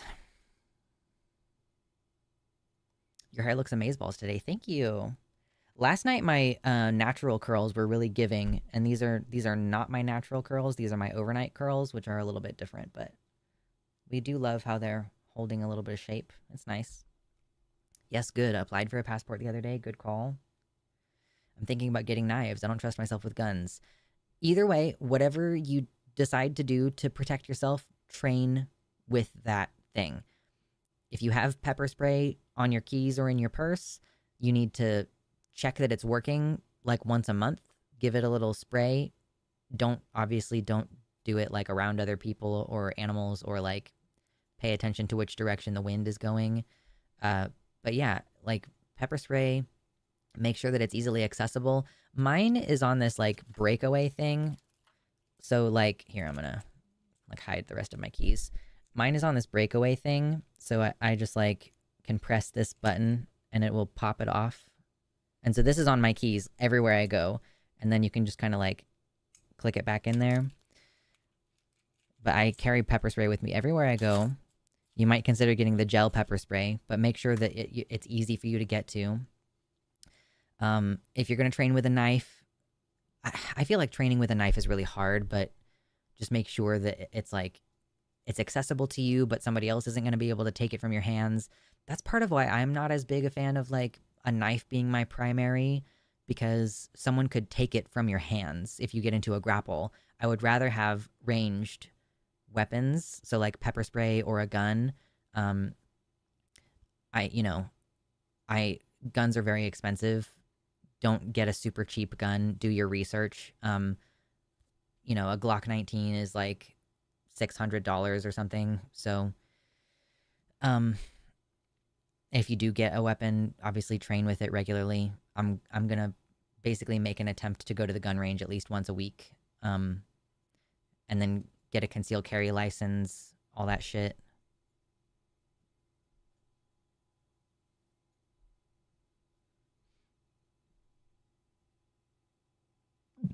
Excuse me. Kitty also recommends getting a walking stick because you can use it to put range between you and your aggressor. Yeah, I think that's a good call. Jedi Master Abby says, don't buy a Taurus. Yeah, I did just watch, I saw a queer person was like, oh, you can buy a Taurus that's less than $300, and then posted a picture of like the serial number on the gun right next to this dude's face. I'm like, what a fucking idiot. And also, don't buy the cheapest gun on the market. That's a dumb fucking thing to do. Jesus. Gayfish says, I carry pepper spray everywhere too, just in case I run into British cuisine. The blandness of the British food will actually counteract a lot of the capsaicin. Oh no. Raina says, I carry an airsoft replica of a gun that looks real, a taser, a can of pepper spray, and a Damascus steel hunting knife in my travel bag. Yeah. Having options is also good. I imagine that if someone were to confront me, I would be like, do you really want to play this game called How Many Weapons Am I Carrying right now? Yeah, people are going to lose fingers to cheap guns. Not good. Don't 3D print a fucking gun. Like, okay. Rainus recommends M&P. We ended up going with Glock because Glocks are like, the military uses them, so they must be very reliable. Replacement parts are easy to get. Modular parts are very easy to get. It just seemed like a very reliable choice. So that's why I ended up getting a Glock. Staff is my favorite weapon because they're easy to find. Broom, pool cue, stick. Lots of stuff can be a staff. Truly. I read a book on knife tactics used in Folsom Prison. It said, as a rule, to count to 21 and then stop counting, but don't stop attacking. Holy fuck. Holy shit. Oh my god. Yeah. Yes, Glocks are very popular for a reason. They're very reliable weapons. And it's like hefty. It looks very serious. I recently shot a much smaller gun, and it just doesn't feel serious. It just doesn't even feel serious. It like had no recoil. I was like, what is this little toy?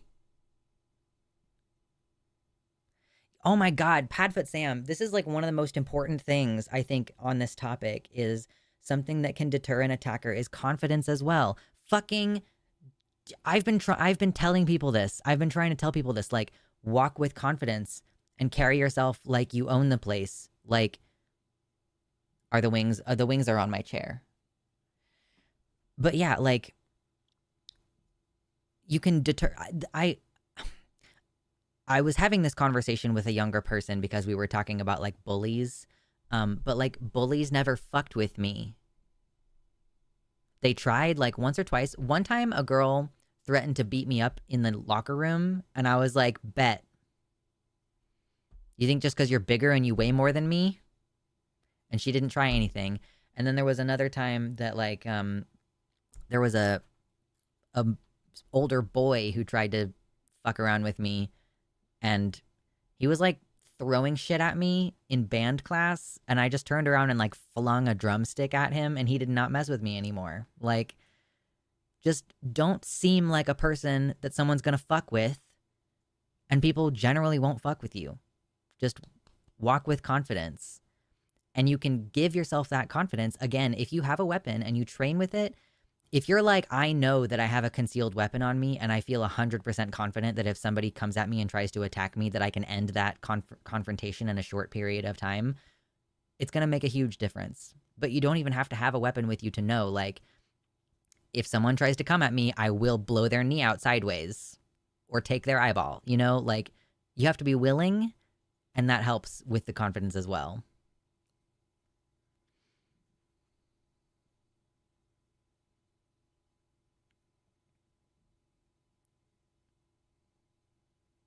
Old movies showed knife attacks as like one stab and the person keels over, but in reality, you don't stop until your arm tires out. I don't carry a knife, so I didn't know this. I'm like, I guess it's the same principle with a gun, though. I mean, that's why you load your clip up all the way. You don't just shoot once. If someone's attacking you, you have to shoot more than once. So I guess it makes sense that if you're gonna stab someone, you better do more than one. What the fuck? Walking sticks are not considered weapons. They are considered hiking tools. There you go. Collapsing batons might be a no-go in some places because of local ordinances. That's good to know.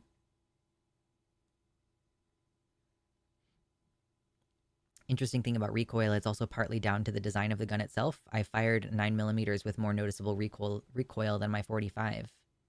I don't think I've ever shot a 45 before.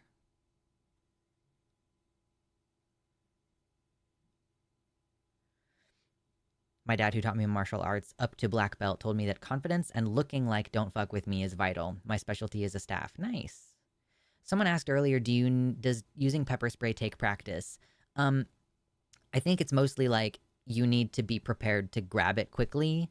And then like mine has a little locking unlocking thing. Like it has this thing. It's like literally pointed at me, which makes me nervous, but like it's locked right now. And then I have to move it over in order to unlock it. And then the button can press down. So it's like just making sure you're familiar with whatever weapon it is you're carrying.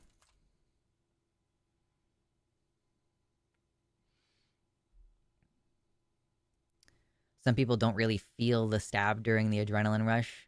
They have to start losing enough blood. So stabby, stabby. What the fuck?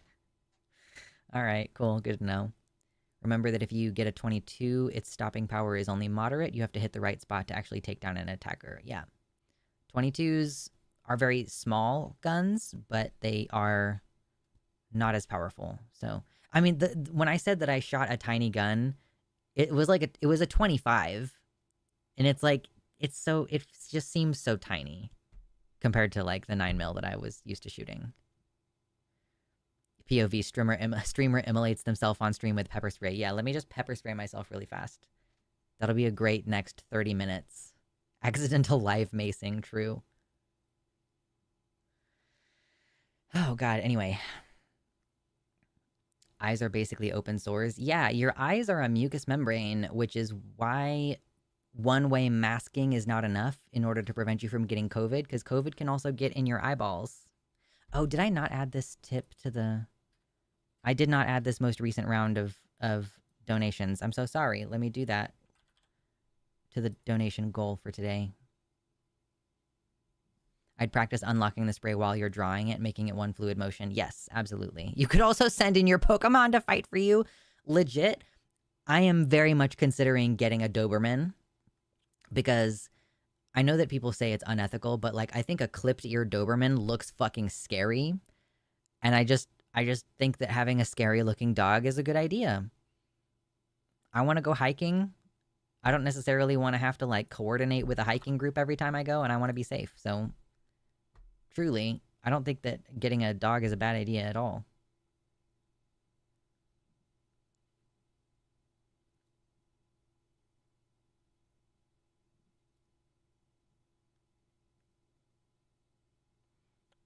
Obsis says, I know that this won't be useful to most people, but the times I have been attacked, I just let them do it and don't fight back.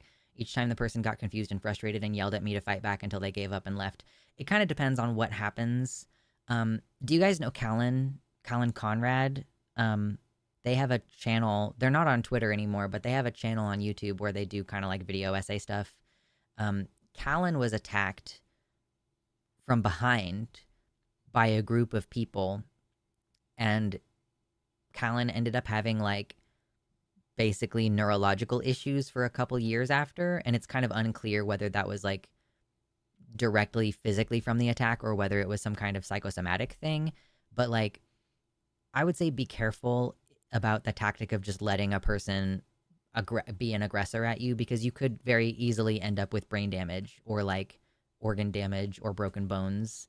And given that we don't know what's going to happen with the medical system going forward, I would say that's probably not what I would recommend.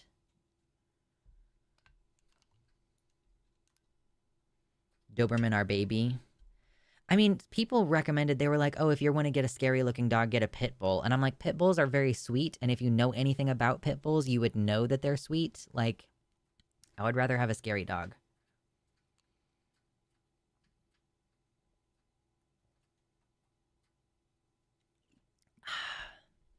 Yummy water. I'm gonna need to pee soon. We're getting close to that half stream mark of about 2 hours. I don't have a good survival instinct, but better to survive without permanent damage. Yep, there you go.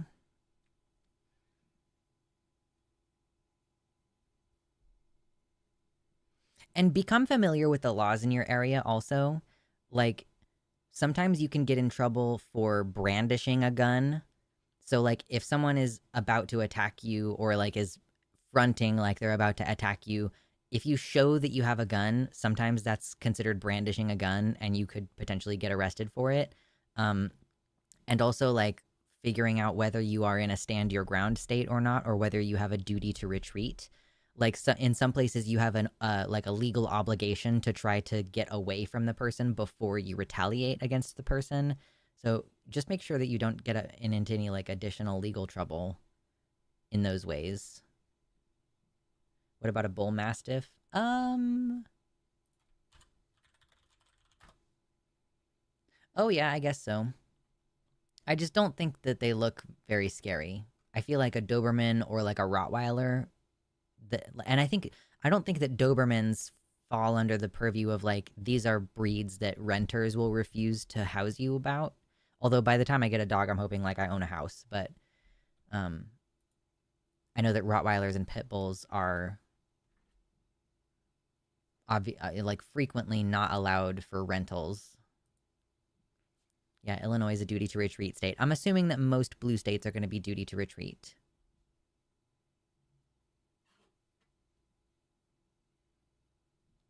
Irish Wolfhound. Yeah, again, this is just not I know it's a big dog, but it's not like a dog that people are going to look at it and be like, oh no, something about that dog seems scary. I shouldn't be near that person. Remember the 30-foot rule? I don't know the 30-foot rule, I don't think. Cane Corso? Oh, yeah. Okay, no, yeah. I could see that being... I think that dog could be kind of scary looking. It's the cropped ears that really do it. Thank you, Jason, for 10... What is that? 10... Is that 10 Australian dollars? I don't actually know. They said things suck, sorry. Yeah, it's not the most fun time. That's approximately $6 US, though, apparently, according to the YouTube conversion, so I'm going to add that to the stream total. Thank you. Yes, things do suck, but I appreciate it. Home insurance companies have lists of dangerous dogs that they won't cover. Fuck you. God, I hate insurance companies.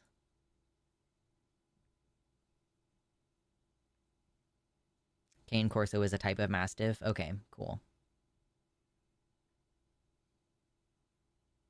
My Ama had an Irish Wolfhound, and they are terrifying when angered. All right, fair.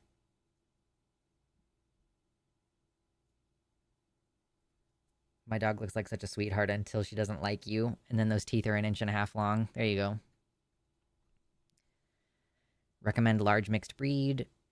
Brings the price way down and also improves the life expectancy and reduces vet costs with them. I love big pures, but they have a lot of issues. Okay, fair enough.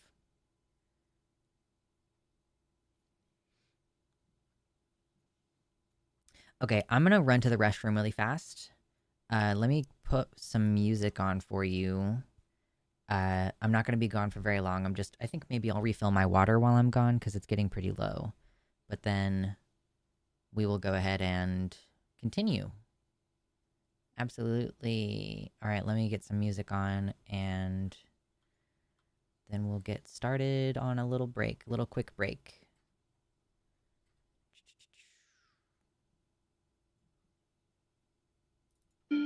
Shut up. Shut up. Shut up. God fucking damn it. Why? Stop autoplaying, for the love of fucking Christ.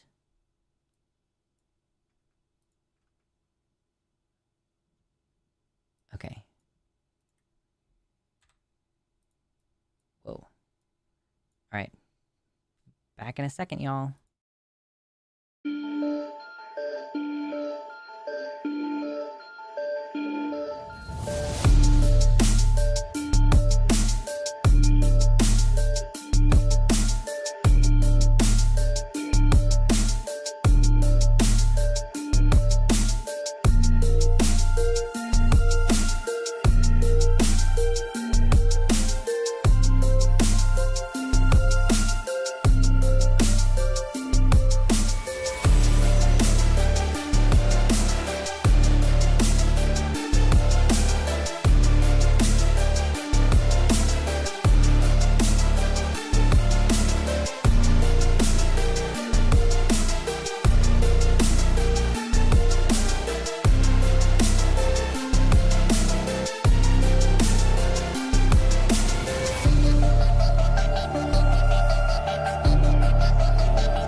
Okay, hi. That song was only half over, but I decided that I wanted to jump back in. Ha ha ha ha ha ha ha. Okay, anyway, I took the horns off because they were messing up my hair. I can put them back on if you so wish, but not really planning on doing that right now. So, along this conversation of talking about guns and stuff and weapons and protecting yourself and everything. So, the whole your body, my choice thing, I kind of feel like I really hope no one ever says that to my face because I don't want to have to find out how I'm going to respond. Like, because I know some people were saying that makes me feel TOS thoughts. And I'm like, are you trying to chomp on lead right now? Like, what do you think you're going to accomplish by saying this to me other than me getting very serious with you very quickly? Because again, like, I have relative safety in that most people clock me as a cis female, but like, I am vulnerable to those kinds of sentiments. I've also heard people saying that folks are saying this, like, even among young people. I've heard folks saying that, like, young elementary like level kids are saying this to each other, little boys like saying this to little girls, and man, I don't know how I would respond in that situation, and I kind of don't want to find out. Like, I'm glad that I don't have kids in that way who are like young and in school because I would be a fucking menace if someone told my kid that, or if I heard my kid was saying that. I would fucking lose my mind. So I want to get back onto the topic of the election, basically, and like because we're talking about like what are some responses that people are having.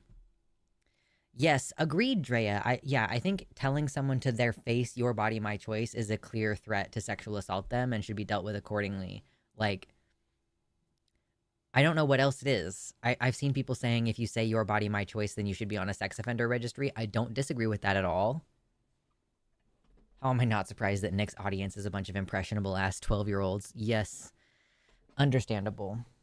Um, so I guess I kind of was interested in. I know that Dead Domain is like collecting submissions about this, but like people people sending threats of sexual assault or what else? What did they say? I always want to call Dead Domain she, but I know that that's not the case. I just reflexively go there. Let me see. Where's this tweet?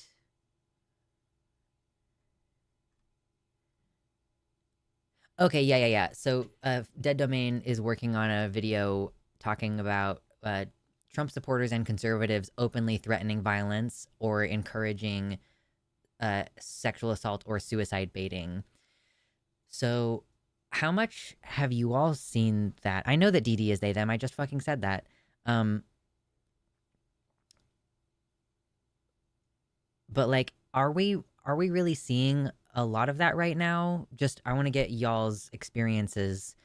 I've also seen some conservatives being like, this election is ripping families apart because Harris supporters are refusing to talk to their Trump supporting families. And I've never seen conservatives do this. And it's like literally 40% of homeless youth are homeless because their family rejected them for being LGBTQ. So fucking what are you talking about?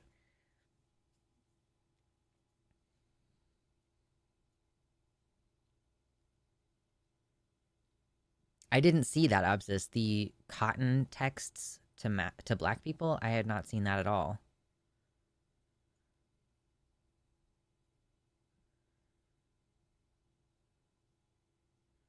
Yeah, guys, I was saying that I reflexively want to call Dead Domain she, but I know that that's not their pronouns. Like, I just said that.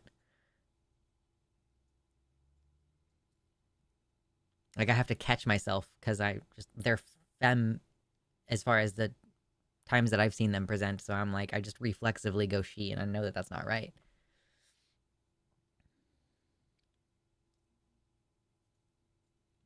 There's a lot of openly hateful people online, but I haven't seen much of it in my local area.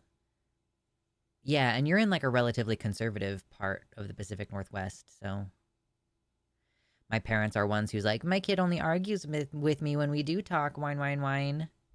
Thank you, Obsis, for this. So from CNN, racist texts about slaves and picking cotton were sent to black people as state attorneys general, colleges, and police probe their origins. What the fuck? Authorities across the U.S. are investigating after racist text messages, some with references to slave catchers and picking cotton, reminiscent of the country's painful and bigoted past, have been received by children, college students, and working professionals from unrecognized phone numbers in the wake of the presidential election. That's pretty fucked up. The NAACP president warned Thursday of possible broader implications of the hate-filled rhetoric reported in more than 20 states, from New York to California and the District of Columbia. Attorneys general of both parties are condemning the messages and vowing to root out their senders. The unfortunate reality of electing a president who historically has embraced and at times encouraged hate is unfolding before our eyes, says NAACP CEO. These messages represent an alarming increase in vile and abhorrent rhetoric from racist groups across the country who now feel emboldened to spread hate and stoke the flames of fear that many of us are feeling after Tuesday's election results. So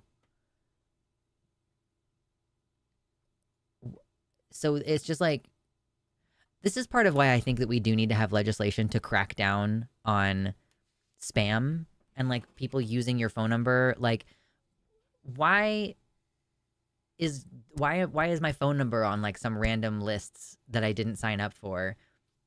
It just seems like this is a basic level of security that we should have, and we just don't. Stochastic racism. Yeah, this is fucking insane. It was not immediately clear who sent the messages. There's no complete list of who they were delivered to. Some appear to have been sent through text now in what the company believes is a widespread coordinated attack. Why is there a company that that lets people send messages to my phone? The service lets people sign up anonymously using an email address and send texts that appear to come from. Why does that company exist? This company should not. This should be illegal. Why can I sign up and send texts from a randomly generated phone number? Oh my god, dude.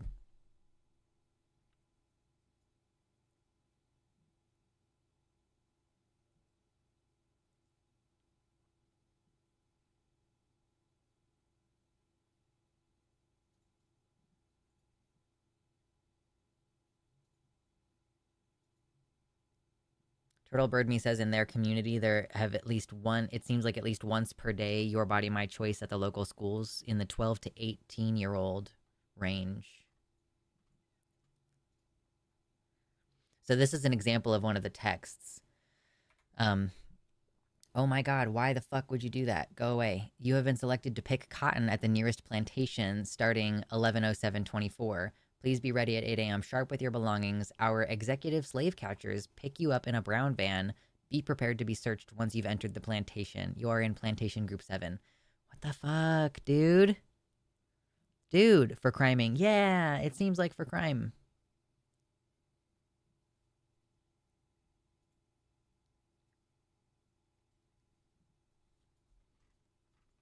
That's crazy.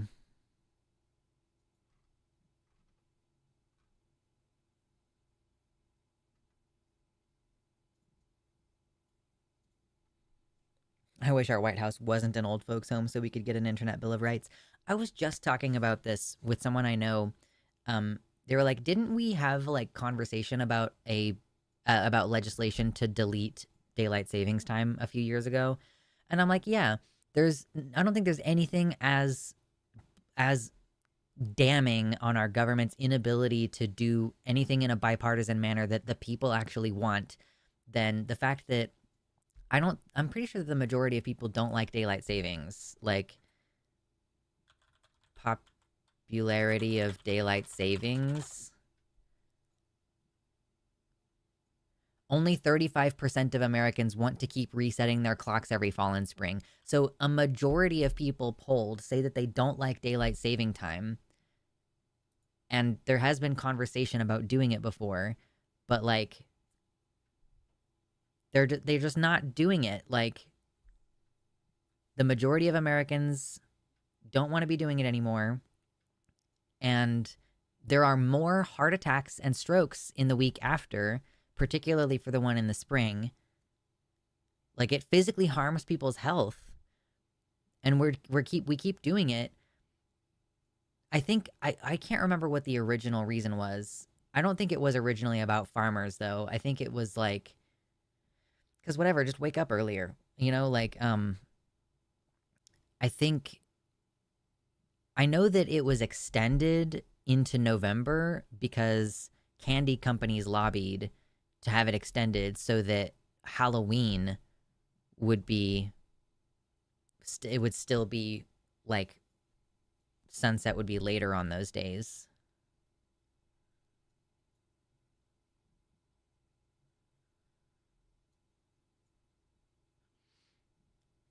Kitty says switch all of your two factors to email from phone and delist your phone everywhere. There are data breaches daily. Also get an authenticator app that is also registered on your computer beyond your phone. This can reduce how many new companies can buy, scrape, and then harass you. Good call. I keep getting disconnected from the YouTube chat. I don't know what the deal is with that. Yeah, DST has nothing to do with farmers. Just they like I know I don't remember the original reason though. Saving money on candles allegedly.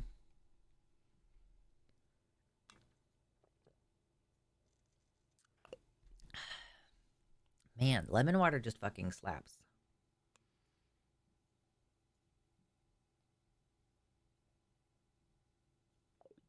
Highly recommend getting a giant bottle of water and then drinking at least one of them per day.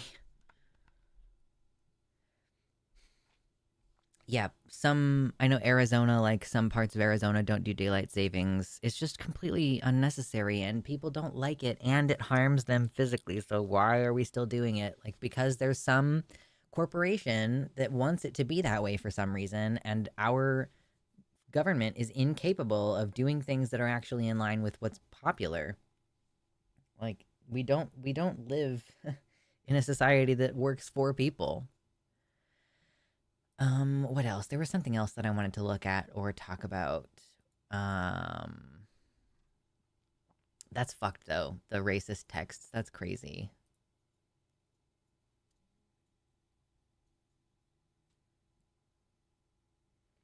Farmers actually hate it. Cows want to be milked regardless of the quote time. True.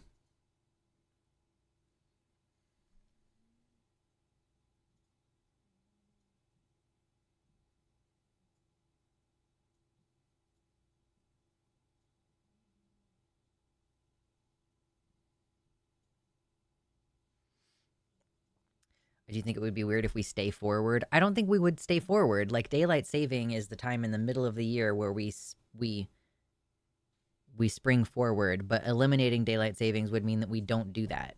So then we don't have the fallback later. I like my lemon water with 1 part lemon and 0 parts water, other than what is already in the lemon. Yummy. That makes me want to pucker my face. It turns out modern daylight savings was proposed by an entomologist who wanted more daylight time to catch bugs. That seems very silly.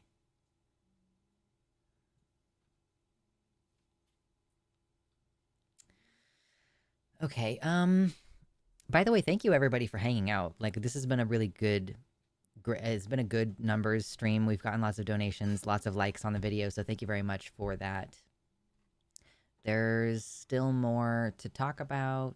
Oh, let me look real quick in the Discord server because we have our stream recommendations channel and I know someone posted something in there. Oh, yes, this is the other thing I wanted to talk about. Yes. Okay. Thank you. Beyond Storm Chasing saved that. Thank you very much. So, one of the things that I wanted to talk about is okay, what are people blaming for like how the election went, you know? Because there has been a lot of conversation about this now. Like, who are we blaming?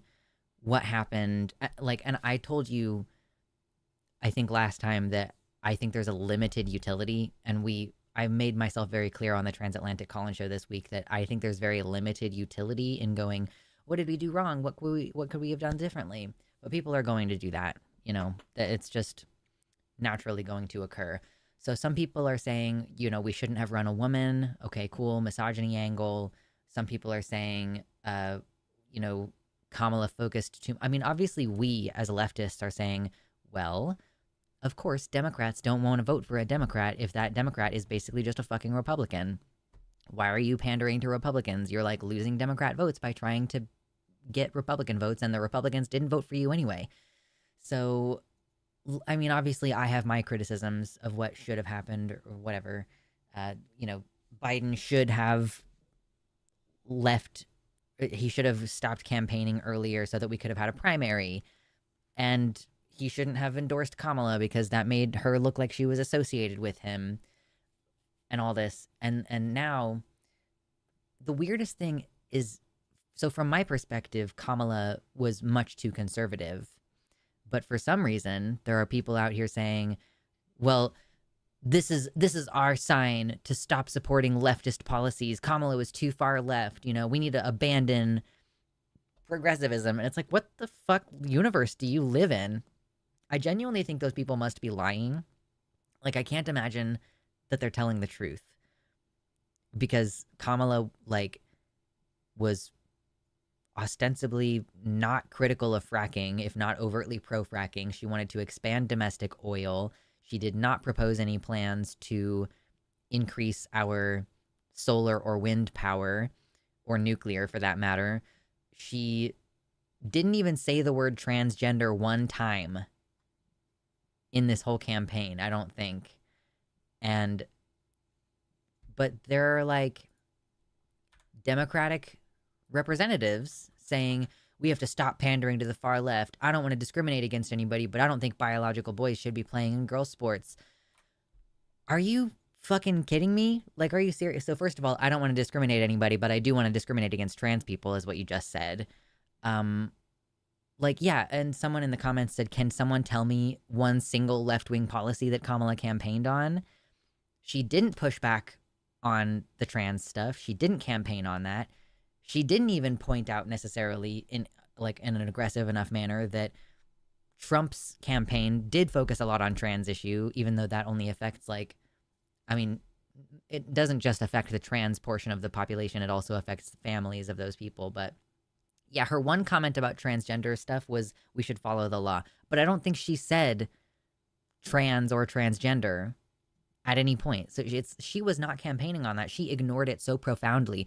So for fucking Democrats to say, oh, we have to stop pandering to the far left, like, dude, the only reason we're even talking about trans issues right now is because, like, the fucking Republicans are going in on it. Listen, trans kids have been able to receive health care for their gender transition since at least the 90s, if not before that. Like, we have decades of data on puberty blockers and cross-sex hormones and success rates and satisfaction rates for people transitioning at all different ages.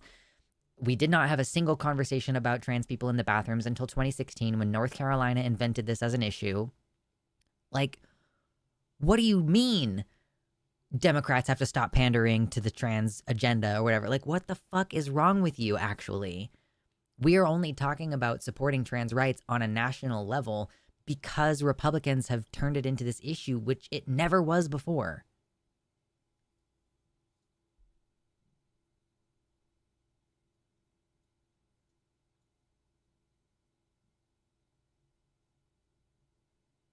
Obviously, yeah, it was a combination of issues. It wasn't any one thing.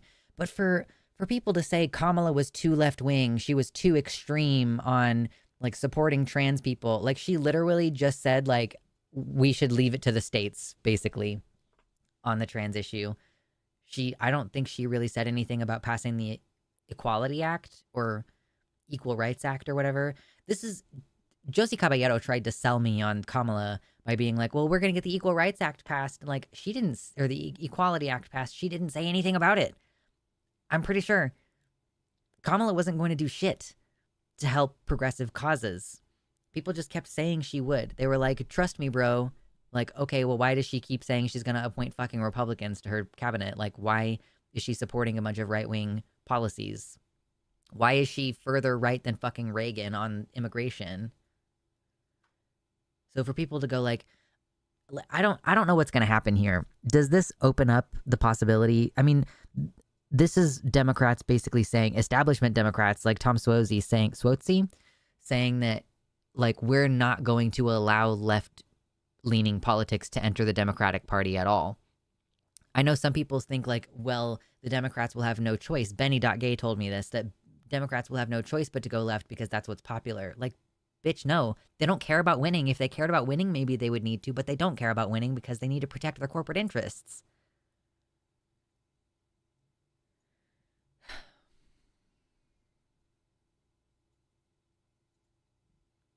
Hi, Atreyu. Atreyu says that I think Michelle Obama was the only one in the entire Democratic campaign, besides perhaps Tim Walz at times, who talked about trans people. Yeah. I just know that it's crazy for people to be like, well, we need to stop pandering to the transgenders. We need to legislate biological boys out of girls' sports. Like, who the fuck cares? Like, now you're doing the thing that the Republicans are doing, which is campaigning on dumb fuck fringe issues that most people don't care about. Why you need to buckle down and be like, look, most people are not impacted by this. Like, we need to have a hands-off approach. Let people get their fucking medical care. Let the doctors do what the doctors are going to do. Let's focus on the economy. Like, why? I think that the price of groceries has gone up by an average of like 35% since Biden took the presidency. And honestly, I was reading something recently that was basically saying that food prices are predictive of social unrest. And so for prices to have risen this much in this short of a period of time, food prices in particular, like, we're almost kind of lucky that the worst thing that has happened so far is that they've lost an election. Like, that's the least, that's the smallest thing that's going to happen in this situation, is for you to lose an election. And that's going to get worse. Tariffs are going to increase the price of food. Climate change is going to increase the price of food. Like, the water wars are coming, y'all. They're coming.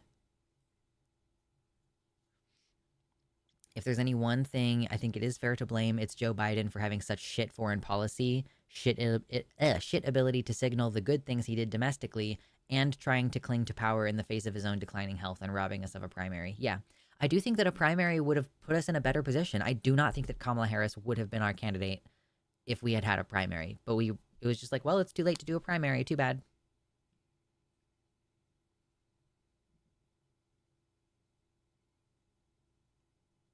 In the end, I would be surprised if a plurality of people who voted Trump did so because they actually wanted Trump's policies over Harris. People just don't pay attention to real policy as it connects to a candidate. Yeah, I think that's fair. Like, I don't think most people know what the policies are unless you're very clear about those things. And when you talk about a bunch of dumb fuck social issues that are fringe and don't affect most people, like, I don't know what you really expect to happen. But to blame trans people, like, come on, man. Weird, though, that farmer's market and direct from farmer prices have only gone up like 10%, almost like someone is gouging. Yeah, this is one of the great things about where I'm moving to. Like, where I'm moving to will have greater agricultural output as the climate changes, as opposed to most places which will have worsening agricultural output. There's like tons of farms in the Willamette Valley, and I'm sure up and down the coast, but like, you're not going to be worried about not having access to food in that immediate sense. Like, it may be the case that we will get to a point where shopping at the farmer's market is less expensive than shopping at the grocery store, even though farmers markets are represented by a bunch of small businesses which tend to have higher prices because they can't mass produce things.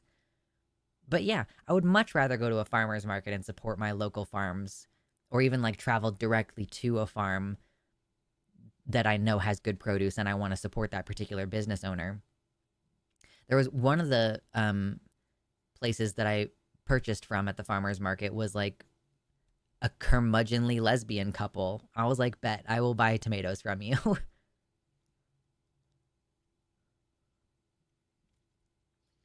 My favorite detail is that the pro trans ballot initiative outperformed the guy who said to blame trans people. Wow. That's funny.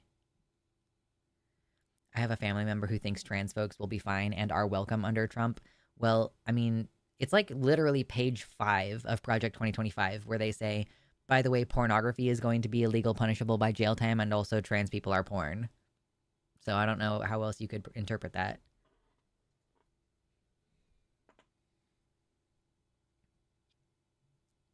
I know tariffs will fix the economy. By the way, if you need to upgrade any parts of your computer or your phone, you might want to consider doing that relatively soon because a 60% tariff on Chinese products is, if it's a product that already costs hundreds of dollars, like, yeah, plus 60% on top of that. So I'm like, my phone works just fine, but I was thinking about getting a new phone because I would like to have a higher quality camera. So that would basically be like a thing that I can use for work. But yeah, I don't know. It's not my highest priority right now.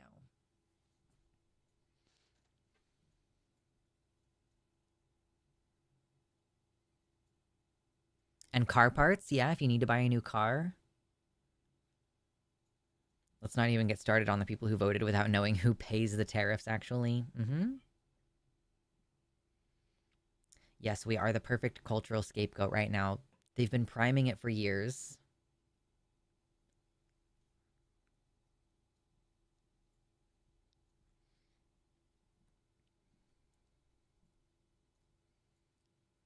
I was even thinking, like, yeah, I probably should get I mean, my partner is going to have to buy a vehicle next year for sure. Just for work. Like, to be able to be a subcontractor, you have to have a fucking truck. So. Oh, God.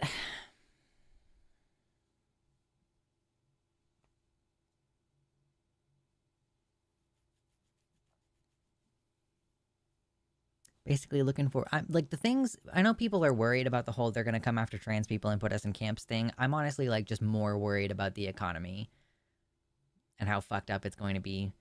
You know, anybody who has been saving up money to try to like improve their conditions, like buy a house or something, if you need a new car, like, shit, they're just not going to do anything. What's up, Yeetus That Fetus? Great name. Chat, how cooked are we? Yeah, we've been kind of talking for the last couple hours about what's actually likely to happen. And I think the things that are most likely to happen are things that are going to fuck us over economically.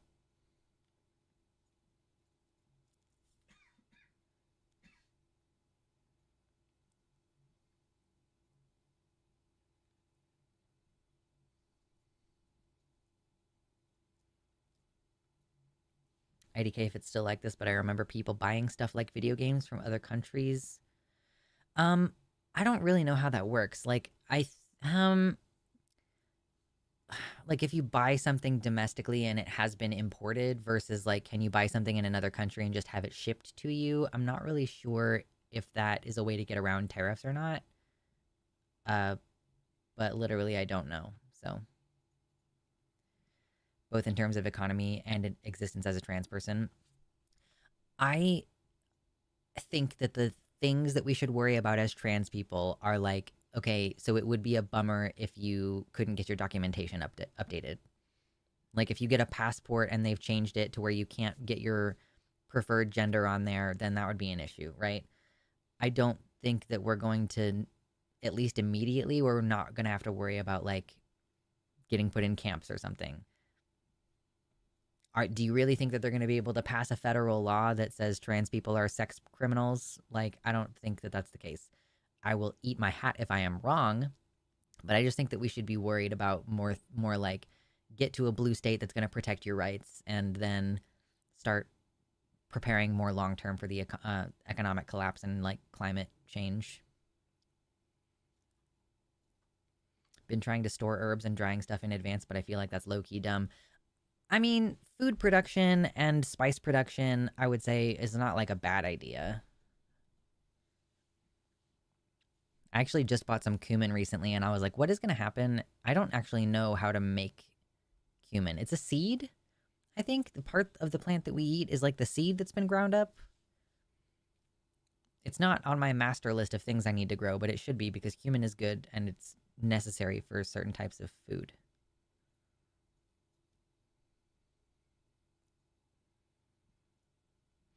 Who's going to stop them from passing whatever laws they want? Well, first of all, we don't know whether the House is going to have a Republican majority or not. It will be much harder for them to pass things if they don't have a majority in both houses. And you're also banking on, like, are all of the Republicans going to toe the line on every single thing?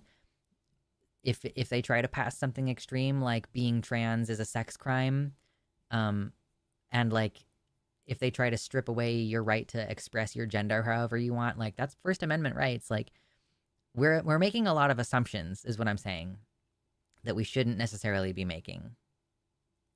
Stock up on MREs, yeah, probably not bad.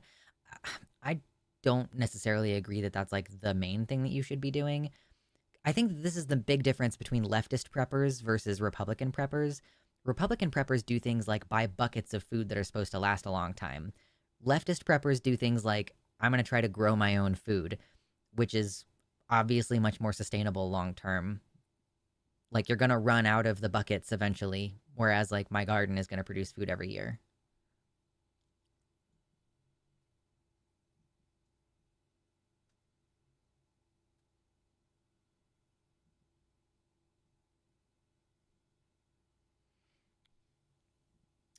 Green card holding people are going to get swept up in mass deportations, which would be a huge drain on our blue collar sector. Yeah, 90% of the people building the hospitals in Arizona are brown. That's fair.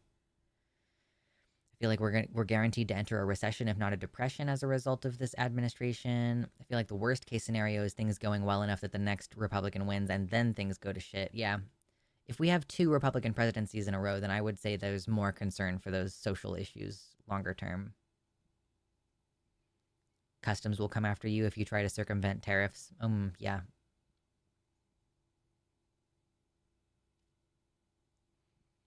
Katie Tick recommends spreading self-seeding plants in various places depending on where you live. It can be a wandering garden hiding in plain sight. Yeah, like just have some ditch tomatoes. It's me and my jalapenos against the world.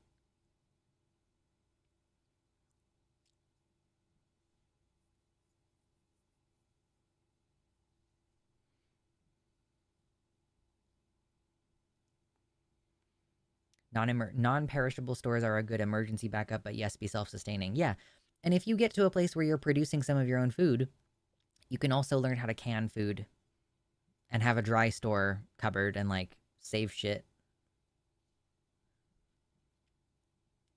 That's my personal opinion, okay? That's my personal approach to this whole situation.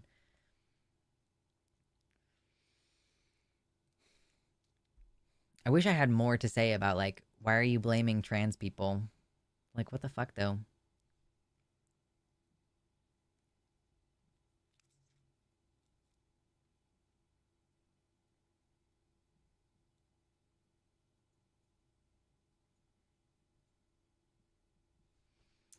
Yeah, there is a chance that the House will go Republican.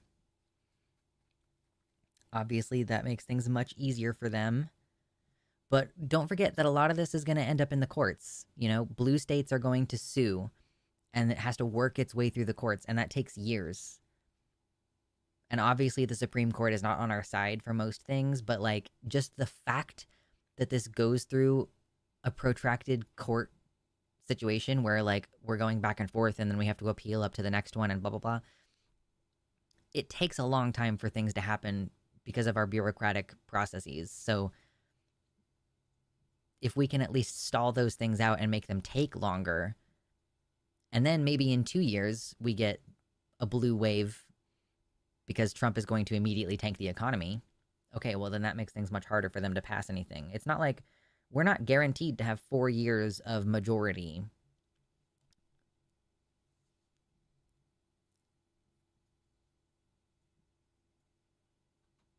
Ramen lasts forever, and at four for $1 is affordable. True. Oh, this is kind of unrelated, but I recently purchased some lo mein noodles because I wanted to make stir fry, but I'm not really good at cooking rice. Um, so I was like, what is something else that I could put in there? And it turns out that lo mein, I mean, it's just pasta, so it's very easy to make and then you can just throw it into your stir fry, and it's really yummy.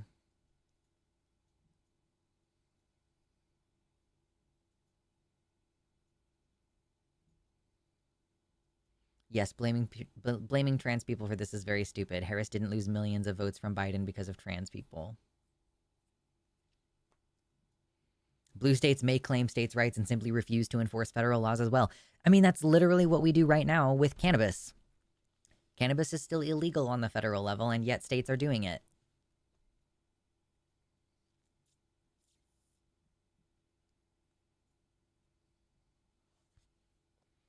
Yeah, of course. The real problem is that this country's politicians don't care about people.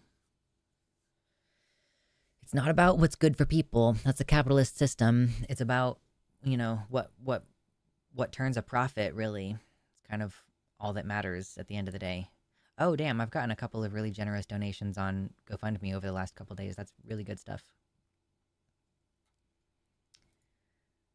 Oh, the move is happening soon. I need to take my cat to get some gabapentin. Those are like the two first things I need to spend money on is like the cat needs to be microchipped and then we need to get some gabapentin for the trip. And then like after that, I'm going to start submitting applications for places to live, which hopefully I won't have to apply to very many of them, but it's, oh my God. Finding a place to live is not fun. I already started that process of like emailing people and then somebody calls me instead of emailing me and I'm like, hi, do you know what's available in January? And they're like, no, we don't know what's available in January yet. And I'm like, all right, cool. I guess I'll fucking wait a couple weeks to really start this process. So it's probably going to be like December when I'm actually able to find out which places are willing to let us live there.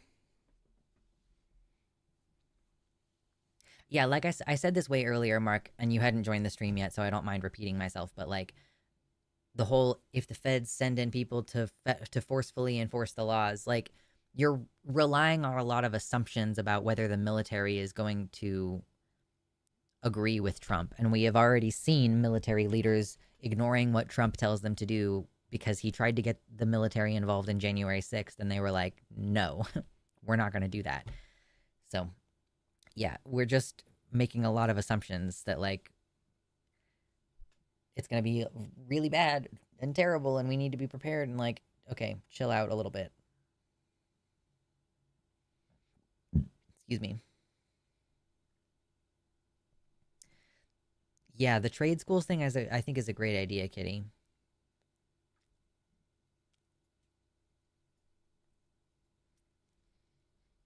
Imagine learning like a useful skill in high school that you can then as an 18-year-old get an apprenticeship and like actually have a decent job. That would be nice, wouldn't it?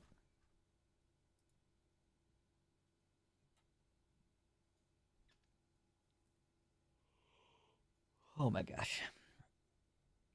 It's too early in the day for me to be hungry. I typically still stream for like an hour after this point, so like I did eat before stream, but I hungry. I started talking about lo mein, that's what did it.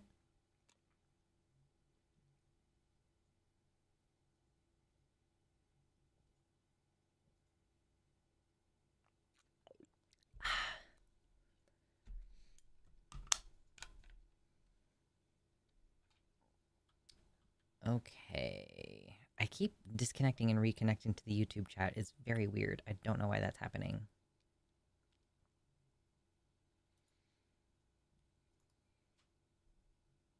DST baby, it's dinner time. I mean, it's been a couple of weeks now, right?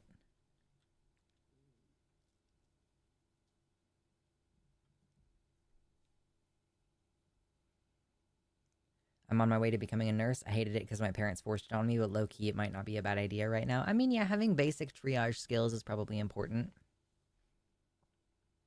Takes 3 weeks before your rhythms resync. Well, it's even if it were an hour later right now, that would mean it's only like almost 4 o'clock for me because I'm in Central Time Zone. That's it's we don't I don't even start making dinner until 6:30.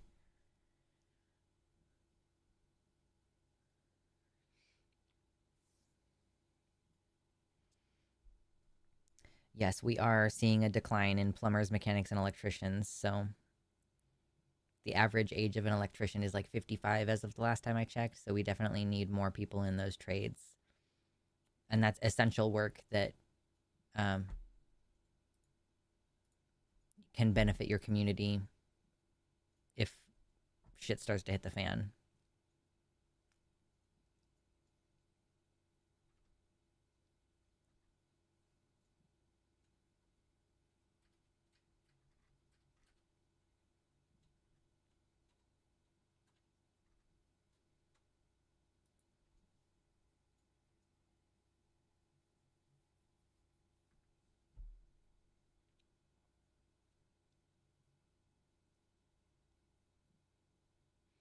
I have also seen some people saying, and I agree with this, like for Democrats to say this is the most important election of our lifetime, he's going to dismantle democracy, but then Trump wins and they're just like, okay. Like, dude, was this the most important election of our lifetimes and Trump was going to dismantle democracy? Because if so, again, why is he not like literally in jail? Or like, why aren't you demanding a recount or like even just a revote? Like, I don't even necessarily think that that would be a bad call.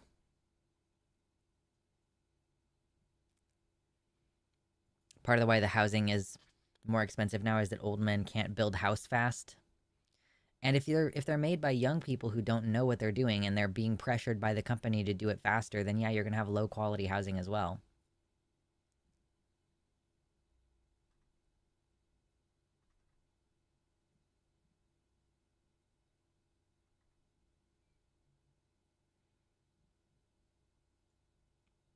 Is there a recount going on? Not that I've heard.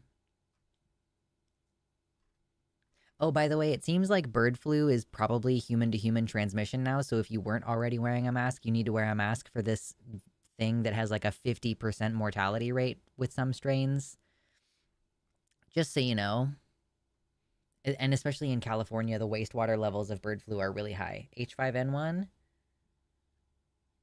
wear a mask, bitch. If you weren't already doing it, you need to do it.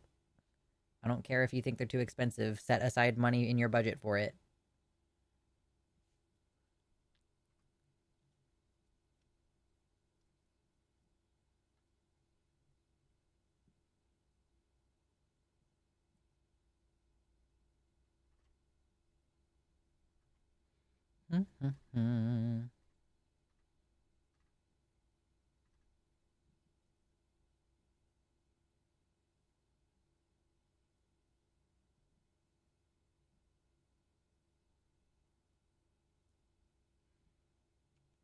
This is known as the PHX special. Pretty much all of Arizona is expensive as hell or badly done. Yeah.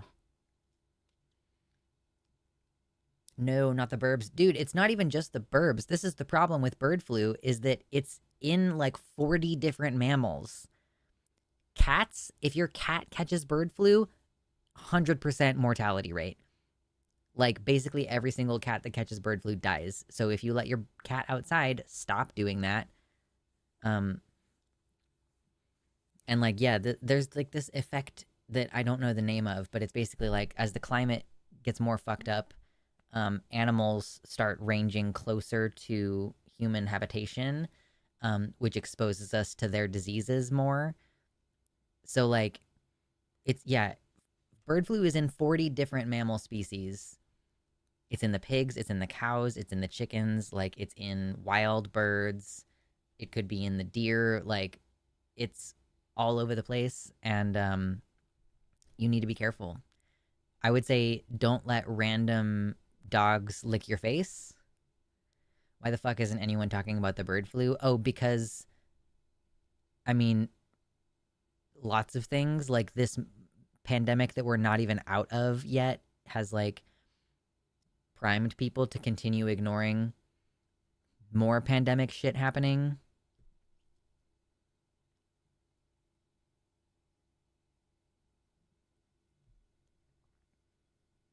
Obviously, the Democrats don't want to talk about bird flu because it was not politically expedient for them to have another pandemic because then people would be like, oh, the Democrats are just spreading this again so that they can justify authoritarian forcing us to wear masks and shit. Uh, and it remains to be seen whether Trump's admin will acknowledge it at all. their base seems to not appreciate the idea of public health, and appointing RFK, of course, is going to like diminish our public health response. But yeah, bird flu, COVID, regular flu, RSV. One of my very good friends right now has like a months long pneumonia battle from an RSV infection. And probably the reason why it's so hard for him to fight it off is because of previous COVID infections. So, like, someone I care about, I'm kind of worried about them dying because of a pneumonia infection from all these viruses that we just keep getting numerous times per year.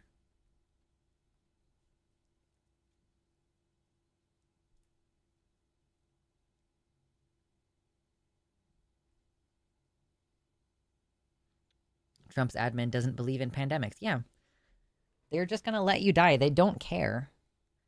It's literally worse for the economy for you to get sick and die, but they don't care.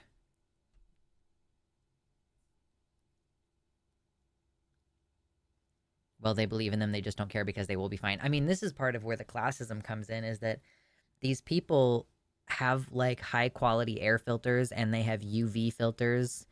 So the White House is fully decked out where it might very well be safe to be in the White House without a mask because they have expensive air filtration and they have access to medical care and potentially access to experimental medical care if required. Um, so yeah, they don't need to care. Oh, by the way, also, if you haven't gotten your most recent COVID booster, you should do that before January because there has been some conversation about uh oh, we're going to try to appeal to Trump to make vaccines illegal basically, particularly the COVID vaccine. So like if you haven't gotten it recently, I would say, I mean, you could wait until January to get the vaccine, but like get the most updated vaccine because you might not be able to get one again. We'll see how that goes. I'm not very excited about that. If you wear a mask everywhere, hypothetically, you don't need your vaccine to be up to date, but still.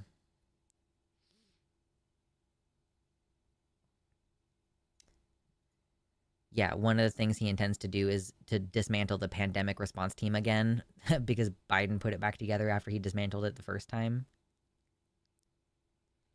Yeah, making vaccines illegal is insane, but they're Republicans, so what do you expect at this point? Do you expect them to be sane? Do you expect them to make decisions that make sense? Anyway, if you haven't hit the like button, please do that. Appreciate you. If you didn't know, we play a new kind of game on my show where if we get to the donation goal, we find out what's in the box. So the first thing that was in the first box was my horns, and I just took them off because I was tired of wearing them for after like an hour. And now there's a second smaller box. So if we get enough donations for today, we will open up the smaller box and see what's in it. Who knows? Without vaccines, polio, meningitis, and stuff will start killing our future generations. Yeah, that's basically how it goes. Holding out the slimmest, most naive hope that even Trump realizes RFK's anti-science stuff is a bridge too far. Yeah, Padfoot Sam says that Trump behind the scenes said that COVID was bad. So, literally haven't been vaccinated against COVID at all since my dad is paranoid. Where would I be able to obtain one? I'm 18, by the way. So, if you have insurance, I'm assuming you're still on your parents' insurance, then it should be free or relatively low cost, and you can get one at most pharmacies. Personally, I would suggest calling around to see if any of the local pharmacies have Novavax. I know some Costco locations and some Walgreens locations were stocking Novavax. Like, Novavax is a brand. Um, Usually, the two that most people have taken are the Pfizer and the Moderna. But if you can get Novavax, it's actually more effective, and it doesn't have the vaccine injury thing because it's more like a normal vaccine that you've gotten a million of them since you were a kid. So basically, any local pharmacy will have either Moderna or Pfizer. You can get those; they still help. But I would suggest calling around to see if you can get Costco. If you don't have insurance, it's $200, unfortunately. So, actually, I heard that for Costco members, They might be free or really low cost even if you don't have insurance, so you could also look into that. But definitely try to get it like soon. Wait, was the smaller box inside the original box? Not this time. It can fit in there, but this time I just pulled out another box from under the table. Hi Zapation.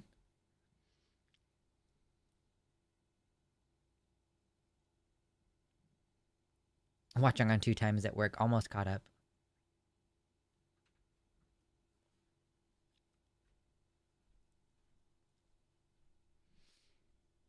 It's really sad to see the lack of bugs impact our birds, and they need to be helped now in winters here in Germany. Part of it too is that people clear out their yards. So like if you leave the leaves in your yard, bugs lay their eggs there and they overwinter.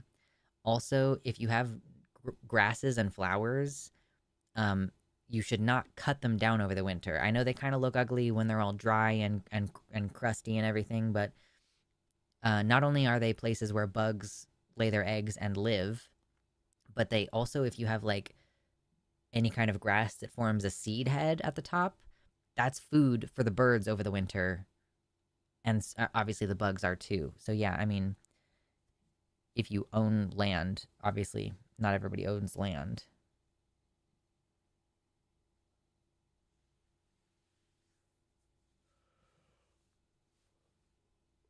Yawn.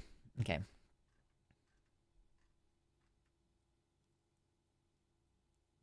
At least don't treat your lawn. Yeah, truly.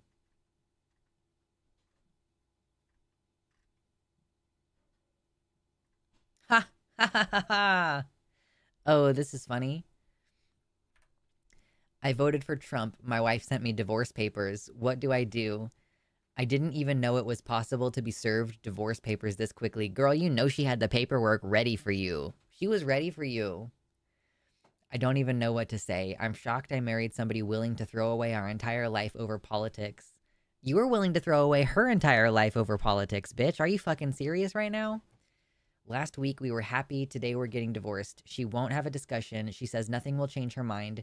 Insists she is going to report my parents because they live off of disability, but my dad does some cash work auto repair. So now I'm worried for my whole family. Yeah.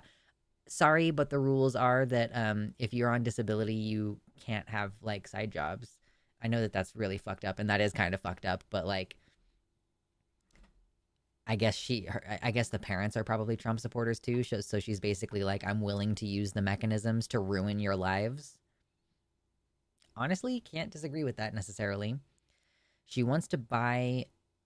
She wants me to buy her out of the house. We have $300,000 in it, plus built a 4-bay garage since we bought it 3 years ago. I can't afford that.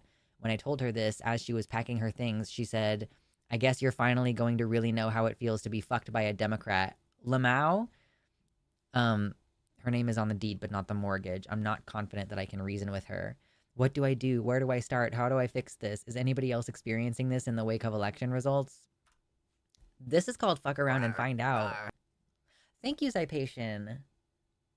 I appreciate that. Got a tier 3 sub. Um, if that was more than 1 month, you have to let me know because yeah, I would be curious to see how many more of these there are. Like if there are going to be, oh man, true. Someone in the comments says Trump is going to get rid of no fault divorce. Well, it's going to be state by state. Again, y'all chill the fuck out about like this federal shit. No fault divorce is just, it's state by state. Anyway, assume a lot of women are choosing to get divorced now because they may not have that choice later on, especially if they are married to somebody who voted for Trump. I can hear this guy just constantly speaking over his wife. You're like, oh, well, we had a happy marriage. Apparently, you're just a fucking idiot because I'm sure that she tried to have conversations with you about this.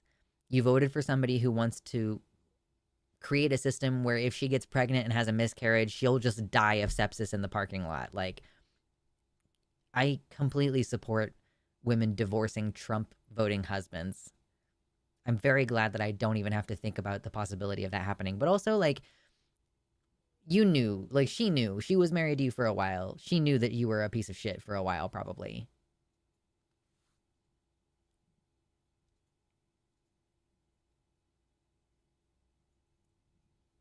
She's going scorched earth. Fucking true.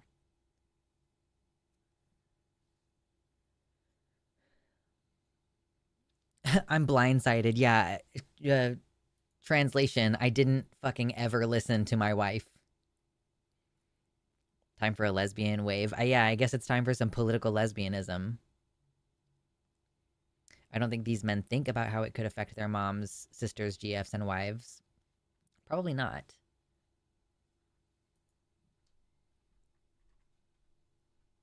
I wonder, I feel like these are the type of people who, like, are going to vote against abortion rights, and then when their girlfriend gets pregnant, they'll murder her because they know that they can't afford to have a kid. Which actually does happen, by the way. Like, uh, partners killing their partners when they're pregnant, it happens more in places where abortion access is restricted.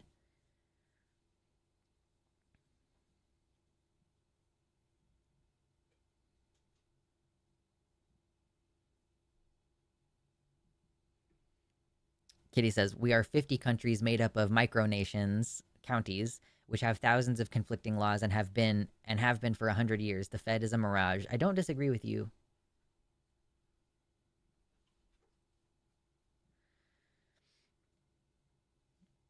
So yeah, I wonder, I'm so curious. I wonder if I'll be able to find on Reddit, because that was just a screenshot on um Twitter, but I wonder if I go directly to Reddit if there will be more posts like this.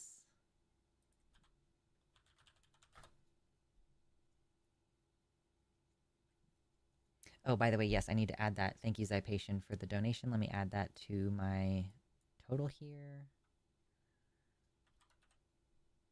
Wait, hold on. No, that's not right. Okay, yep, there we go.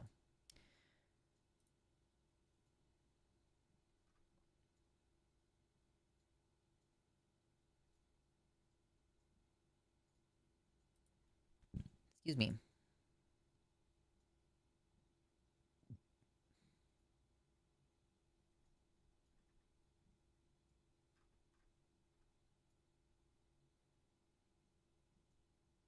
$50 different states, 50 different problems.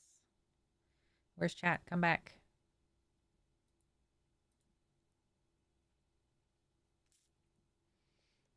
I've stopped calling us the United States of America. We're just the states of America now. True. The divided states of ex-America. There is or was a big strain of people thinking that political differences were a thing to set aside and be ignored, forgetting the underlying moral rot that can be allowed to fester. Yeah. It's interesting.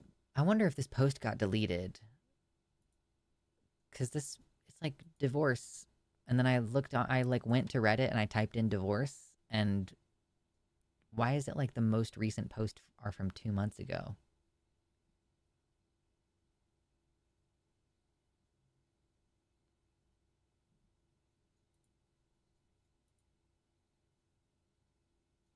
Hmm. Hot?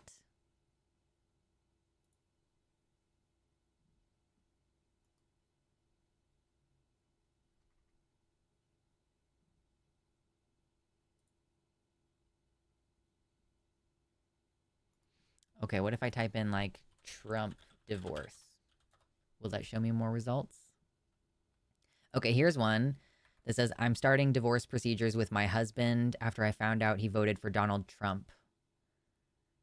It's not the only reason. We've already had problems like him forcing me to go to church or me having to quit my job and become a house husband because he got promoted for a job in Austin.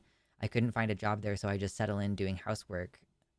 The Trump vote was the last straw and his lack of remorse. This is a gay couple? Yeah, it's r/ask gay bros. Trump vote was the last straw and his lack of remorse. We had a conversation. I told him how hurt I was, how he knew about how much I hated Trump, the trauma that man has put me through, but he didn't care. I should be grateful because of the job benefits he'll get for his line of work. I'm not going to do this anymore. No prenup, so I'm just going to fight for my rights. We've been married 8 years. Damn. People who get handed their ass on Reddit also dirty delete. That's true.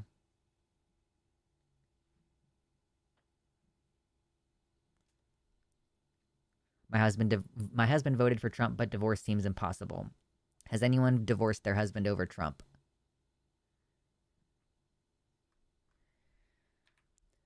or considering divorcing your husband because he voted for Trump all 3 times. It's not even about politics anymore, foreign policy, taxes, education, etc. Instead, it's a difference of ethics. I feel as though I'm just livestock, not even human being in my own home. My husband isn't who I thought he was, and I'm just so sad and devastated. People in the comments being like, yeah, I also am having to ask these questions. Let's see. Do it quick before it's not an option anymore. I left my 7-year relationship because of it, among other things. My husband voted for Trump in 2016. It caused tremendous strain in our marriage and almost led to divorce. He is the kindest, most wonderful man I have ever met, and I couldn't wrap my head around it. Fortunately, he saw the error of his ways early into the presidency and hasn't supported him since. Good luck. This is one of the reasons I stopped dating. I'm so tired of men telling me what's best for me and leading me into doom. Especially after this election, I was a teen mom and he left when I got pregnant. I thought I found the love of my life a few years later and had another baby. Little did I know he would nearly kill me in front of our daughter. Yeah, Jesus Christ. You see it a lot here on Reddit. Am I overreacting is a sub where I see people talking about this.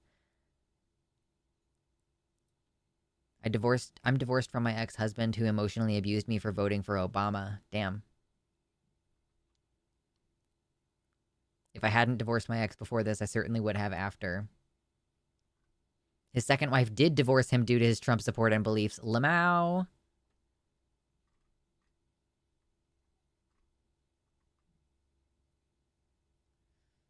What is the 4B movement? What is that? Is that something that you guys know about?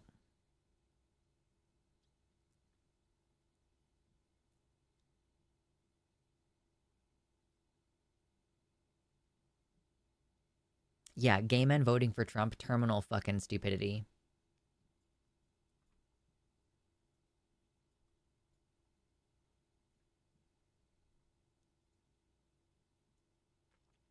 Anthony Scaramucci says, when I took the Trump job, my wife filed for divorce. Yeah.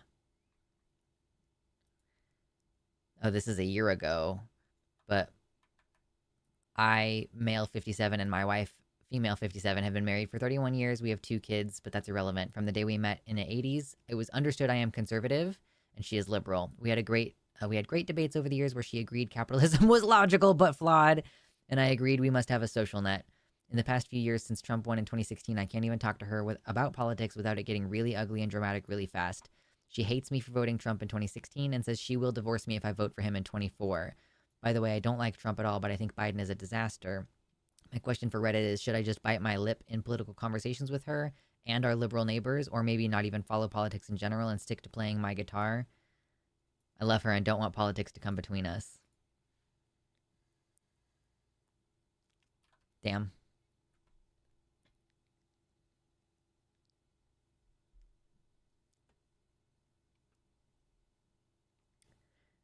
4B is a radfem political lesbianism akin movement. It's very anti-trans. Ooh, okay. Okay, cool.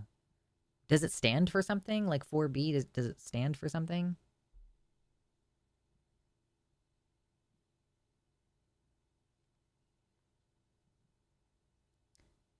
Stop fucking dating or bearing children for men and marrying. No dating men, no sex, no respecting those relationships, and no marriage. No childbirth. Okay. Interesting. So it's basically like 4 principles that they're following, but it also happens to be really anti-trans. Weird. Hmm.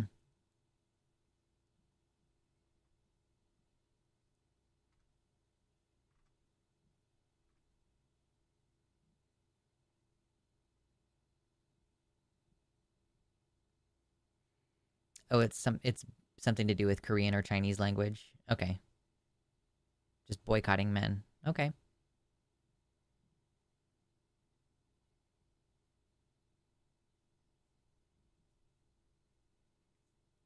Thank you, T-Rex. I assume you just looked that up. The name refers to its defining 4 tenets, which all start with the Korean language term bi, roughly meaning no. Its proponents refuse to date, get married, have sex, or have children with men. Mersh says South Korea has the lowest fertility rate in the world right now as a result of this movement. Wow.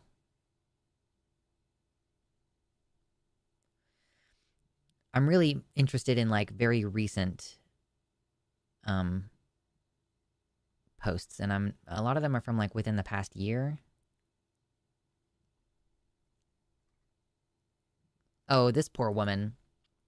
How do I not let my husband voting for Trump bother me and make things tense at home? We've been married for 8 years, together for 12, and have aligned politically in the past, but as of recently, he's decided he's voting for Trump. I asked him to send me all the articles and videos he has read that has made him change his mind, and he sent all podcasts. I'm so turned off and upset that podcasts are what has swayed him. I feel like he's voting against mine and our daughter's best interest and her future, and IDK, how to let it go. It's like, this poor woman is like, how can I gaslight myself into being complacent with the fact that my husband doesn't give a shit about my humanity? That's crazy. Yes, it should bother you. Exactly.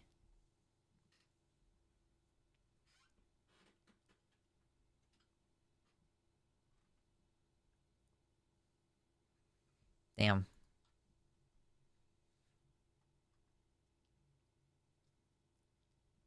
Lots of stuff about how apparently Melania is planning to get divorced.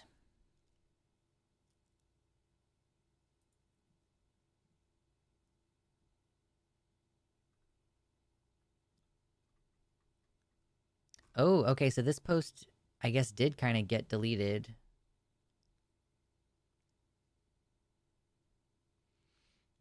I voted for Trump. My wife secured a lawyer, filed for divorce, worked out a separation plan, and had me served within 48 hours of me casting my vote.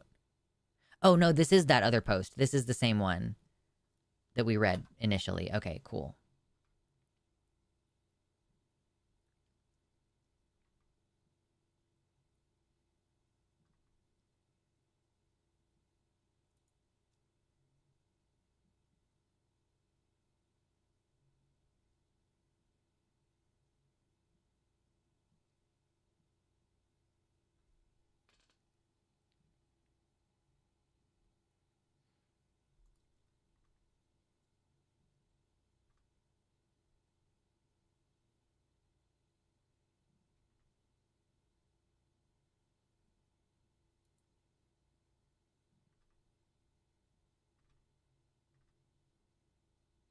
Okay, this is a very long post that I'm not going to read right now.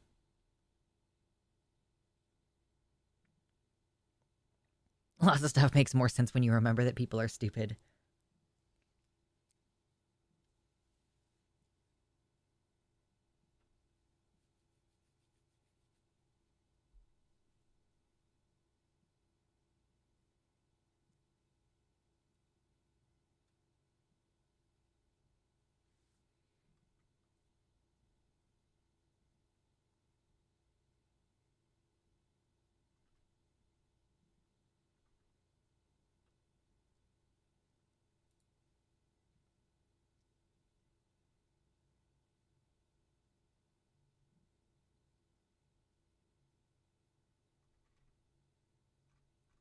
There's lots of women posting, like, how do I not let this impact my marriage? Like, some desperate women who are like, how can I not be pissed off about this all the time? Like, I don't think there's much you can do, babe. It's like your husband is willing to throw you under the bus. I don't know what you want me to tell you.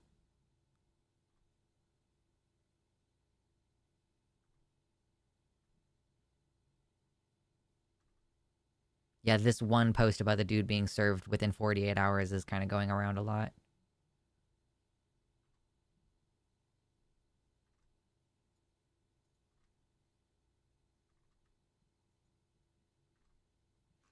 Okay, what if I type in election divorce instead of Trump divorce? Because I'm getting a lot about Melania in this search.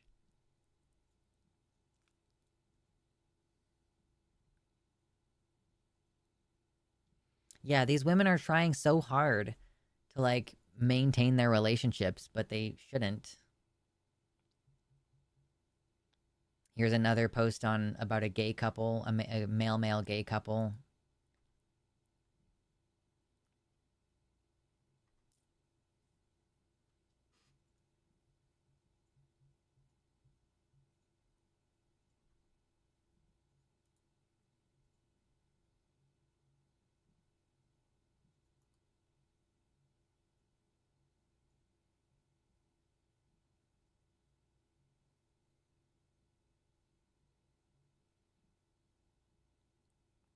Yeah, as much as I don't want to see anyone's relationship destroyed necessarily, I would kind of love to see reporting about a massive wave of divorces in red states. Yeah. There's a post from a year ago, a woman considering divorcing her husband over political differences. What?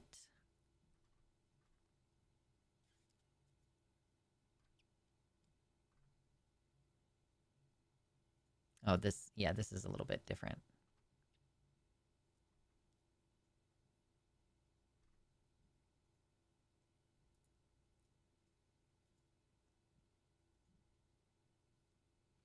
Oh, we have some queer people asking, is it safer to get a divorce or stay together after the election? Like, in the sense of, like, are they going to be targeted for having a gay marriage? That's fucking sad. Massive signups for hysterectomies. Yeah. I was kind of wondering about that because, I mean, again, I'm moving to a blue state, so I feel fairly confident that I will still be able to access these things if needed. But, like, I have this implant thing in my arm, and it's going to be good for the next, I guess, 2.5 years at this point.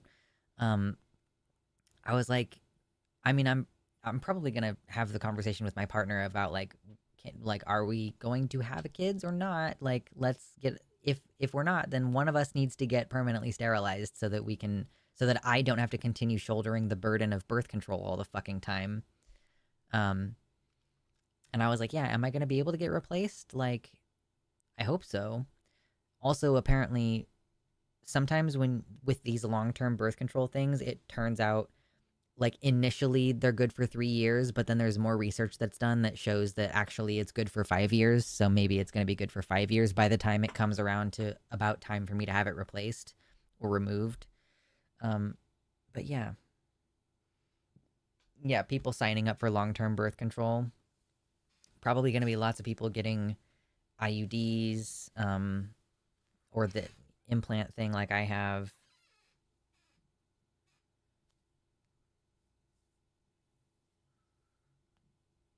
I intend to part ways with family after this. Sadly, I can't do it anymore. I wish that guys getting snipped was more normalized. Well, I always say this, and I know that maybe this is not like popular or whatever, but like people have this idea in their heads that getting a vasectomy is just always reversible, and that's not the case.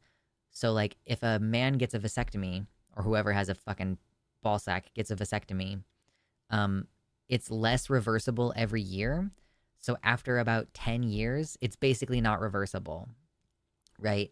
So if someone gets a vasectomy, they have to be willing on some level to potentially permanently lose their fertility. Now, you can still have, you still produce sperm, but if you wanted to have a baby, you would have to have, like, the doctor would have to do another procedure where they go into your balls and extract semen directly from your balls. Um, and then you can have that squirted into someone. But yeah, I understand where people are like, well, if it's reversible, then you can just get a vasectomy and then have it reversed. But there's no guarantee that it's reversible. So we just have to keep that in mind that like we don't want to incidentally cross over into some eugenics shit where we're actually encouraging people to get um permanently losing their fertility. There was an idea of using an implant to block the vas deferens, but it seems nothing came of it. Yeah. And yeah, like people who are assigned female can have a tubal ligation and it is somewhat reversible sometimes, or you could have eggs extracted directly from your ovaries, but you know.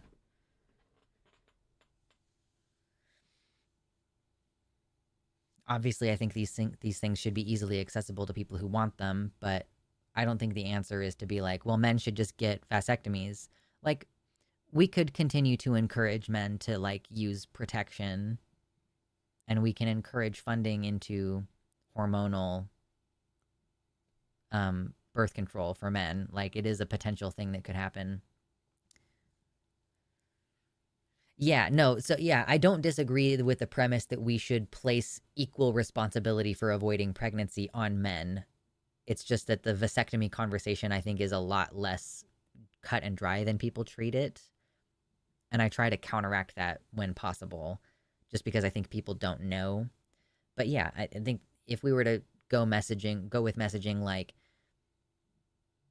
I don't know, in an ideal, if we were doing conservatism, right? In an ideal conservative world, men will 100% of the time be on the hook for supporting their children financially. So in ideally in an ideologically consistent conservative world, men should be afraid of pregnancy in the sense that it will be a permanent financial thing no matter what. Or like I guess in the fascist world, if you're like not allowed to get divorced or whatever, you would be like on the hook more directly for supporting your family or whatever. Um, but yeah, anyway, I do think that we could push that idea of like you will have to pay child support. Like you should not. I had a conversation with someone on Facebook recently who, what was the basis of the conversation? I can't remember.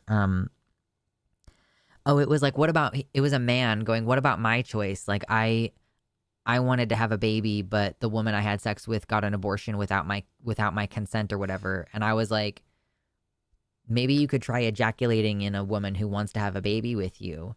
And he was like, well, how do I have any control over that? I was like, dude, if you came in someone before having a conversation about kids, that's on you, bro.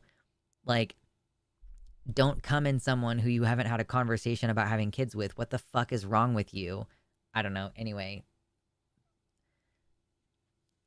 And then later, my friend, whose comments, I was on the comments of her post, she was like, by the way, I unfriended that guy. He has like a domestic violence case going on right now. Um, so he's off my friends list. And I was like, okay, cool. Child support enforcement is very spotty. Yeah, it is. It is.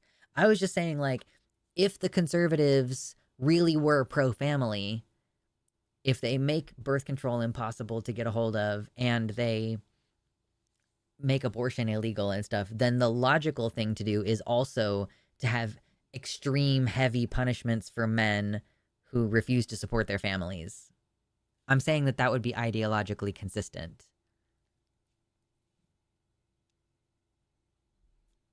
Yeah, also, you aren't the one risking your life to have a baby. Yeah, I'm not going to potentially lose my teeth if I don't consume enough calcium during my pregnancy.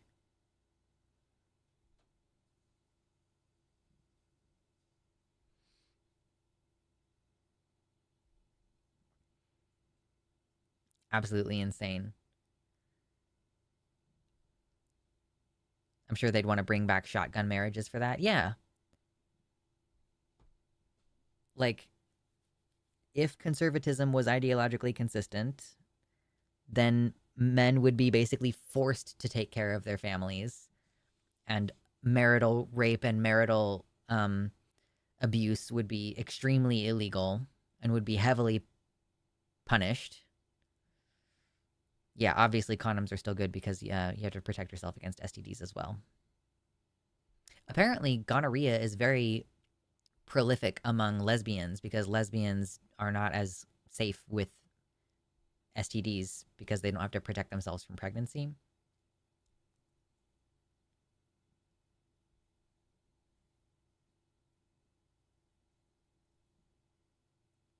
Storing sperm for 100 years for one man costs like $6. Does it really? I assumed that it was more expensive than that. When you calculate how many can be stored in the facilities they're stored in, I don't care if it's reversible or not. Yeah, I mean, I do understand that there is also some value in, like, some personal value in being able to just, like, copulate and have a baby.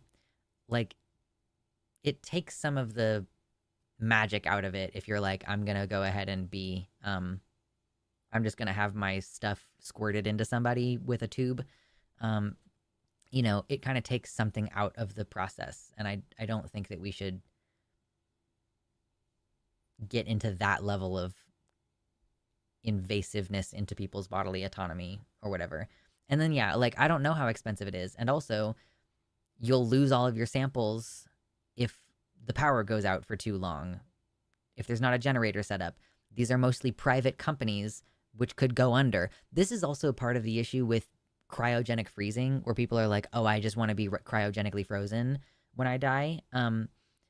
You're gonna be, yeah, relying on some company that like could go under, and then your corpse is just gonna thaw. Like,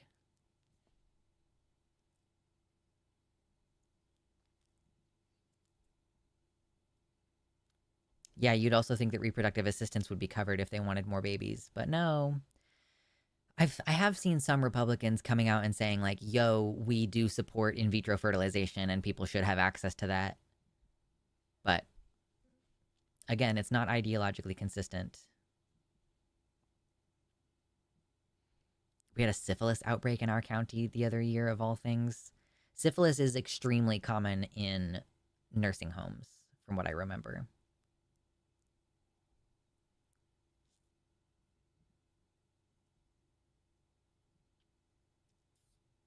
Yeah. And again, like I said, like, you know, you can store your sperm and you can also have sperm extracted directly out of your balls in a procedure in the office. Um, yeah, it's just like those things are all those things also cost money. And also the reversal of of a vasectomy costs money. And is your insurance going to cover it, or are you going to have to pay $3,000, you know? And that's just to have the opportunity to have a baby.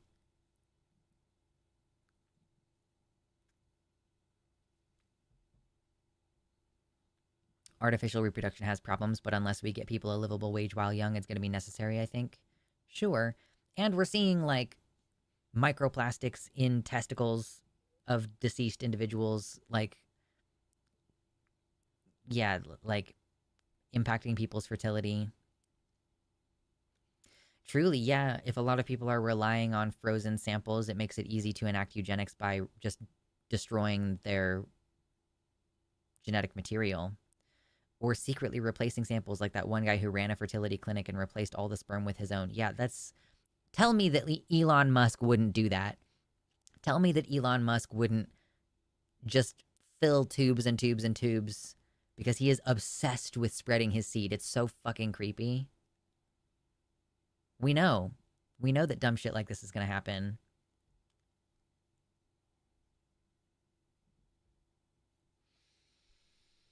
Hmm.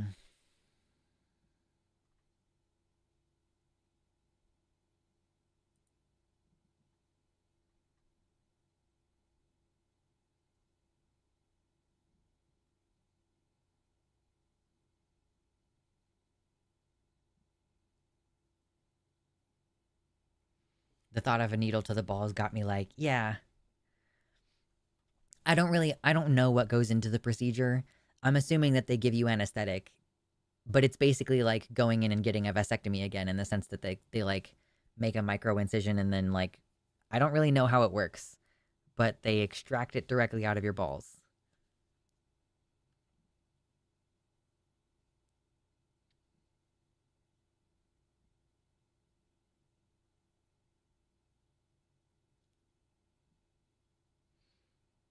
So it's like, yeah, vasectomy should be easily accessible. Just make sure that you understand what you're giving up. Like, you will probably not be able to create children the typical way.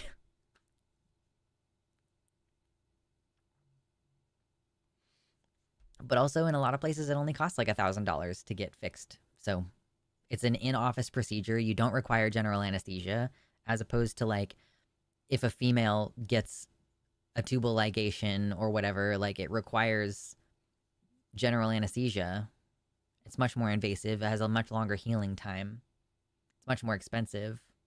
Hello, Angelica. We're talking about balls right now. Welcome.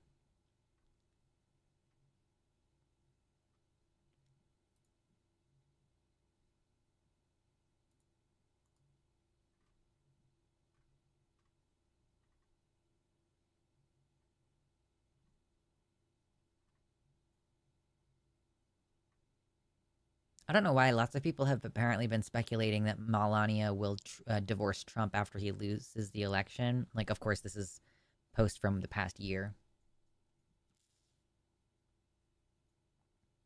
And the brain rot part of me keeps saying sperm is stored in the balls. Like, yes, honey, that is the one thing that is actually stored in the balls.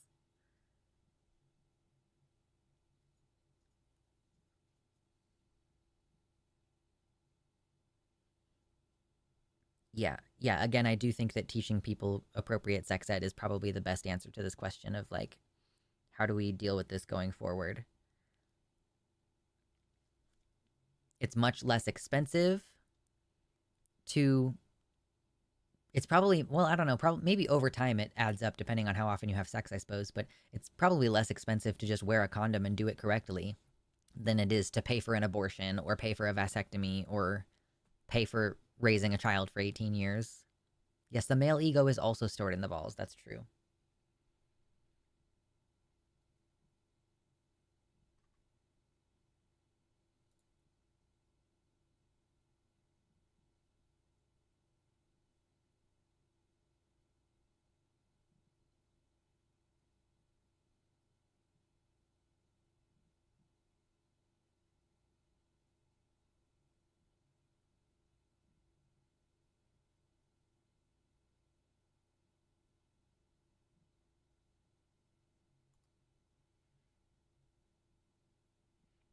Yet that's true. The states with the fewest unwanted pregnancies are the ones with the best sex ed.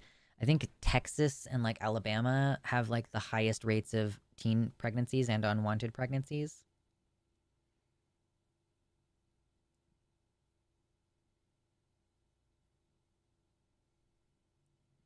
Yep.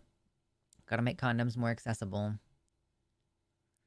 Have you guys seen how like condoms, first of all, a lot of the times grocery stores and stuff will have them in those individual locked boxes, but also now basically all of those products in like the Walmart are like behind a locked glass case.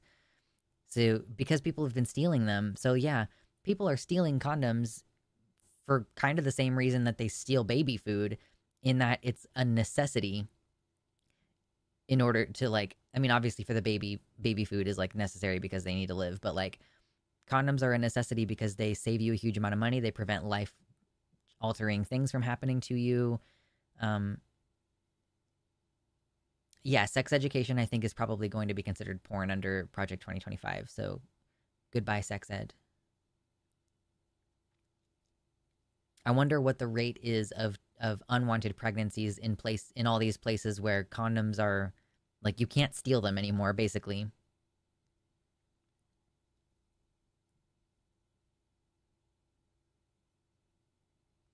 Yep, it's the American way, punting low hurdles.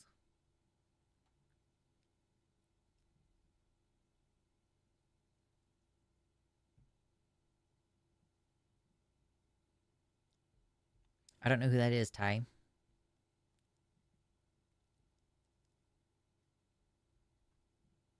So far I haven't seen tampons or pads locked up or in those individual little boxes. Of course some people steal them, but I haven't seen them locked up yet.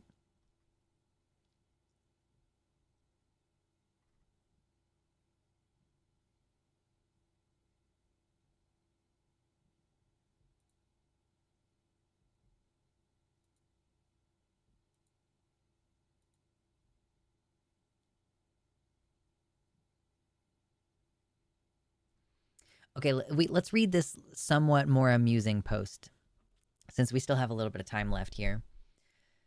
So this is not the original post. This is a repost from 6 months ago. Am I the a-hole for telling my stepdaughter she is welcome to go live with her mother full time because I won't get rid of my Harry Potter themed bookcase? Trigger warning discussions of transphobia. I'm having a bit of family drama and need a reality check about whether I'm being unreasonable here. I really need the perspective of LGBT plus sensitive individuals because the drama surrounds transphobia perpetrated by J.K. Rowling. My stepdaughter is going through a pretty tough time. The last couple years have been especially rough on her. She has been dealing with bullying at school, being held back a year, not getting along with her mom's new husband, self harm and identity issues. Lots of questioning of her sexuality and gender. We've been working on getting her a good mental health team of doctors and therapists to help her navigate all this. Please know we aren't throwing her to the wolves or the internet to deal with it all herself. I've been in her life since she was 7. We've always had a pretty good, though not terribly close, relationship. I have not taken on a parental role, but have always tried to make myself available for her. Until last year, her mom had primary custody and her dad had weekends with alternating holidays. Last year, due to the issues with her school and mom's house, my stepdaughter requested custody arrangements be changed. Since she came to live with my husband and I full time, there has been quite a lot of friction between the two of us. One of the biggest points of contention is my Harry Potter fandom, particularly the bookcase, and my supposed transphobia due to my apparently wrong stance when it comes to the politics regarding trans issues in our country. Oh no. Oh no. I grew up in the heyday. So many of my childhood and teen memories are tied to the franchise. My friends and I were all really into it. We attended midnight book releases, blah, blah, blah, blah, blah. I don't fucking care how obsessed you are with a child book series. Um, okay, I have a lot of memorabilia. Okay, the bookcase was built for me when I was a teenager. The shelves are live edge black walnut slabs. There's beautiful carved HP imagery. The bookcase has always been proudly displayed in my home. During one of our family therapy sessions, my daughter expressed that seeing my Harry Potter shelf made her feel really uncomfortable because of the author. I apologized for making her feel uncomfortable in her own home and said that I would take down the Harry Potter stuff. So I mean, that's a pretty good step. I moved a lot of this stuff into storage and put other things on the shelf that were not directly Harry Potter related. This was not an acceptable compromise for my stepdaughter and has remained a point of contention, with my stepdaughter stating that we broke a promise, saying we would get rid of the Harry Potter stuff. I tried to explain that I love this child's book series so much that I'm not willing to get rid of the shelves. It was an important gift from my grandpa. It does nothing but represent transphobia and hate to her. At first, my husband was supportive of me and my desire to keep my bookcase, but lately the arguments are wearing on him, and he asked if I would reconsider keeping it in the living room, suggesting we rent a storage unit to house it in. After the most recent blow-up about it, I lost my temper. I didn't yell, but I did very firmly tell my stepdaughter that this is my home and my bookshelf stays. If it's such a problem for her, she can always go back to live with her mother. Yikes. Yeah, you could move it to your office or your bedroom or something. Like, the daughter is probably not in the parent's bedroom ever. Put it in your bedroom. I knew it was a low blow. As soon as I said it, I quickly apologized, but I had already said it. My stepdaughter has been on an emotional downward spiral. My husband and I have been arguing almost nonstop. He's at his wit's end. He wants to help his daughter. He told me to grow up and just get rid of the fucking bookcase. True. Grow up and get rid of the bookcase. Yes, I know I was a dick for saying my daughter could always go back to live with her mom. I suspect that will be the main topic at our next therapy session. Am I being unreasonable in wanting to keep my beloved bookcase? So, okay, this person had responded to some of the comments saying, thank you for those who shared their insight and advice. Thank you to the people who have asked me hard questions that made me think, especially those who asked me what matters more, a bookcase or my child. I've been reflecting hard on what my bookcase means to me and why it's so important. I'm hitting some deep truths I don't think I was ready to recognize about how I really feel about my relationship with my stepdaughter. All in all, I just think we need to shelf things until our next therapy session. It's cost prohibitive, apparently, to put the thing in storage.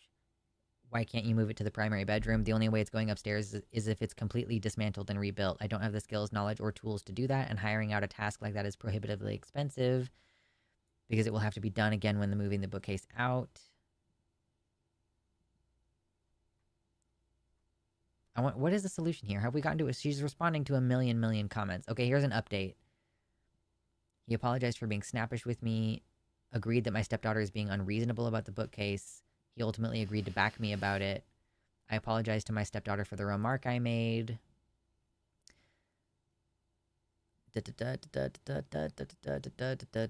Daughter is not responding well to me deciding that I don't give a shit about her opinions about the bookcase. We're still in family sessions. Our therapist was pretty certain that the misbehavior was related to anxiety and didn't suggest that we should give in to the demands to have the bookcase removed. Stepdaughter's disrespectful attitude hit a climax. She called me a cunt and some other choice things within my husband's earshot. My husband freaked out.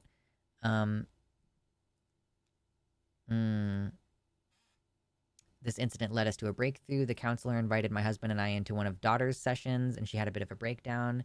She was dealing with a lot of existential dread and fear due to politics and it being an election year. Duh. Oh my god.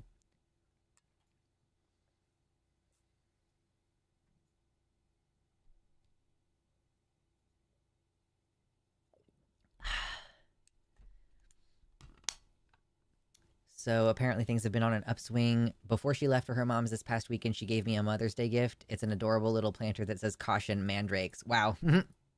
Yeah.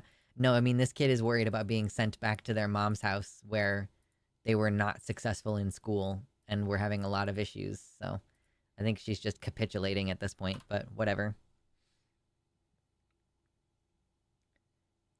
Sell the Harry Potter stuff for big money and do a vacation with the family or so. I did think that it was nice to offer to get rid of the merchandise, because she did offer to get rid of the merchandise that's on the shelf, but she wants to keep the shelves.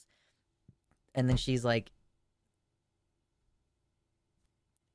I refuse to take some screws out of the shelf and then put the screws back in where they go. Like, I don't really think there's any way it's going to be cost prohibitively expensive to just have it moved upstairs into the primary bedroom. Just hire some movers. It would be a couple $100. Like, just move it. She's like, I'm going to make a million excuses as to why I can't have it moved. It would cost too much money, and or I'm too much of a fucking idiot to remove screws and then put them back in. I don't know.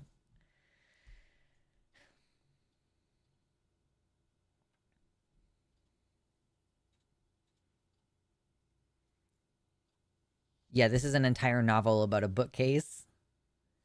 This woman is basically choosing a bookcase over someone she claims to care for. With that said, I do feel like the daughter is overreacting a bit. With that said, we are also only getting one side of the story. Yeah. Like, this is a kid. She says at the top of this post that the kid is questioning their gender. So if the kid is questioning their gender and it's an election left behind, is what I was thinking of. Sorry, my brain is fried at this point in the day. But like No Child Left Behind, they're trying really hard not to let kids be held back a year, to the extent that I knew a teenager. I mean, I know them still. They're just not a teenager anymore. I knew a teenager who didn't know fractions, and like my sister, it was basically my sister's ex's kid.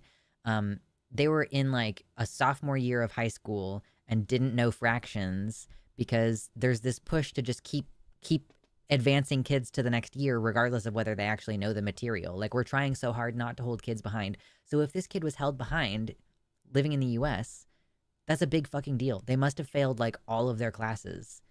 So obviously the kid is already dealing with a lot, and this kid wants to feel safe and accepted in their own home.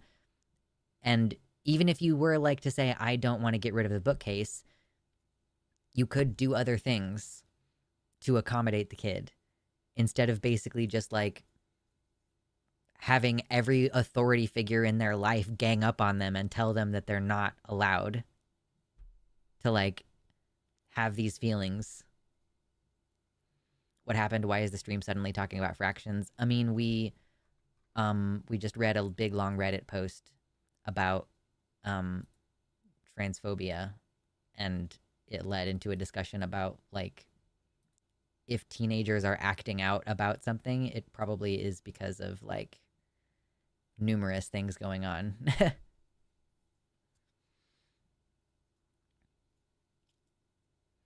It's not a good idea to just give in to kids' demands, negotiate, and find out what is wrong with them.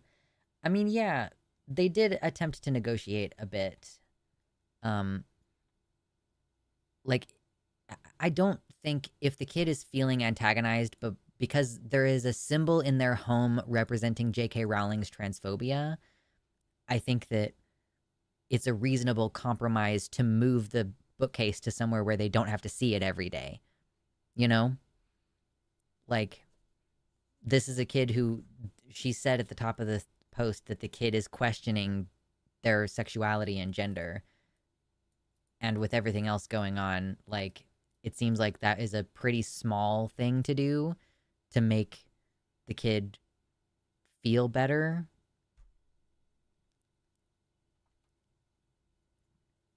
Just like being confident that they are safe in their own home. And also, this parent says, okay, I just want to like review this really quick. She also says right here, apparently I'm transphobic because of my apparently wrong stance when it comes to the politics regarding trans issues in our country. So this is a person who just covertly slipped in that they also have transphobic beliefs because they're like, I'm apparently wrong about my beliefs about trans politics. So like this kid isn't safe and welcome in their home. They're in a home with an authority figure she also admitted that she has not taken a parenting role with this child. She's just like,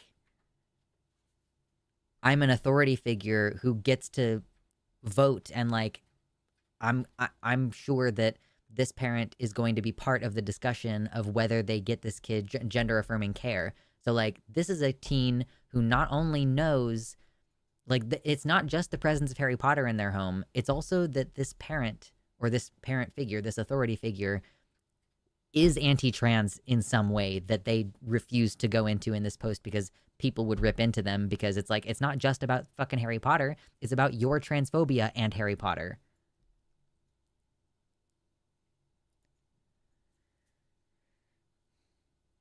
The whole no kid left behind mentality really screwed me over. I never got a solid algebra background, so when I wanted to become an engineer, I had to take calculus and failed horribly. Oh, that sucks.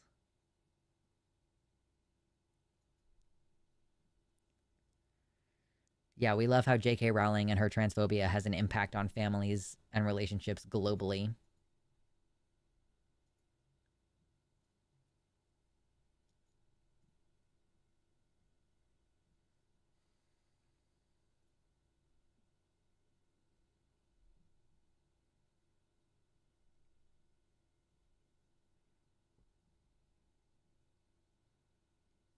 Atreyu says, I kind of get the kid. If someone had right wing propaganda in my shared home, I would want it gone, not just stored. If not, I am gone. Right. It's like you become concerned about your long term relationship with these people. And when you're a teenager and you can't rely on your mom to help you get through school, like it seems like the mom, this is the stepmom, the mom was not involved enough if the kid failed and was held back a year in high school. I think that's what's the age? It doesn't really say what age this kid is either. It says that she's like, I've known this kid since they were 7, but I don't know how old they are now.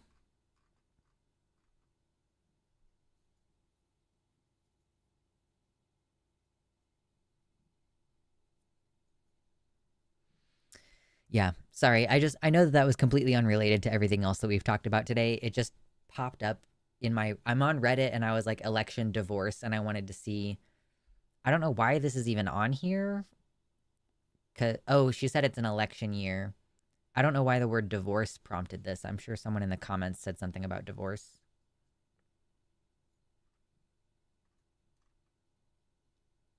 But I was just like, oh, this is relevant to what we usually talk about here. Seems more likely the problem is the transphobia than the shelf symbolism of HP. Some of the step parents' comments are red flags. Mm-hmm. Yeah. It's like Harry Potter merch is just like a symbol of the obviously covert transphobic beliefs that this stepmom has.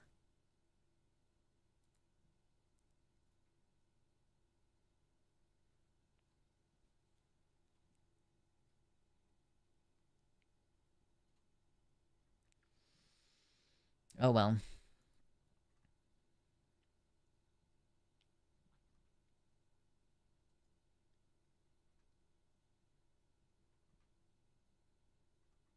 I'm just kind of scrolling to see if there's any other tasty posts about someone having divorce papers handed to them. It hasn't even been a week since the election and there's people like, I'm getting divorced.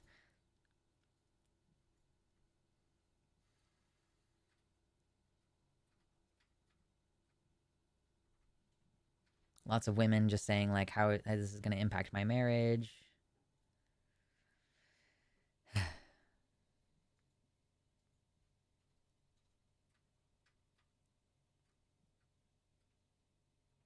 The fact that the dad at first supported his child but then ended up siding with the stepmom is also fairly typical of enabling behavior that creates abusive homes. Yeah. And like the family therapist, this is again, like, this is what I'm saying. Like, every authority figure in this child's life is invalidating their feelings and like basically like not providing them with enough support. Like, Would they be acting out like this if they were being provided adequate support in other areas? I don't think so. I don't think that this kid would be acting out this much if they were like, I moved in with my stepmom and my dad instead of my mom, and now I'm doing well and I'm getting the support that I need. Like, it kind of just seems like family therapist is constantly invalidating the kid's feelings, and they're saying things like, well, you can't give in to this behavior. Like, what the fuck is wrong with you people?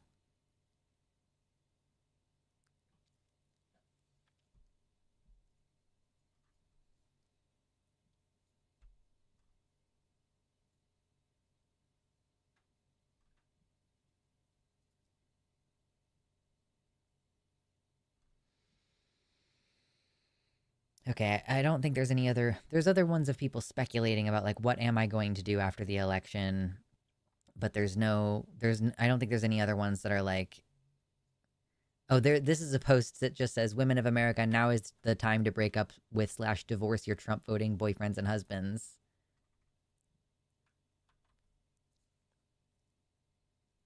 The therapist may be a transphobe as well. Truly, yeah, you never know. Like, oh, this is just a phase. Oh, the kid's just acting out. You know, this is not going to go well.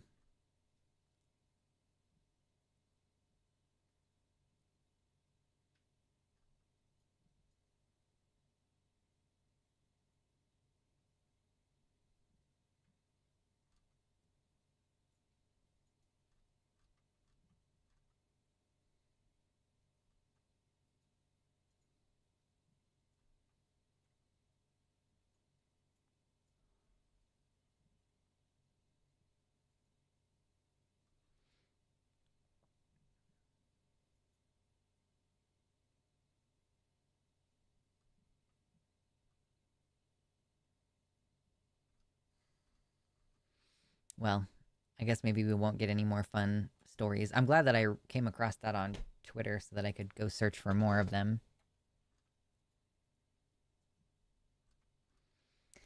Well, do we have anything to cover here in the last few minutes of stream? It's been a very successful show.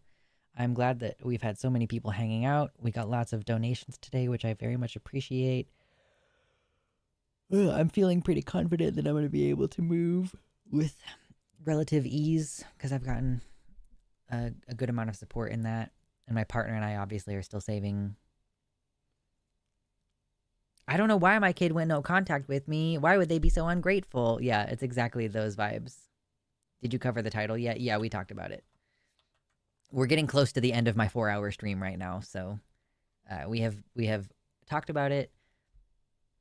Again, I kind of wanted to change the title of the stream. I didn't do this because I figured YouTube wouldn't like it, but I kind of wanted to title it "Your Body, My Choice" and other things that will get you shot. Like, I, I genuinely I hope that nobody says this to me because I don't want to find out like what kind of reaction I'm gonna have in the moment. I just don't want to have that.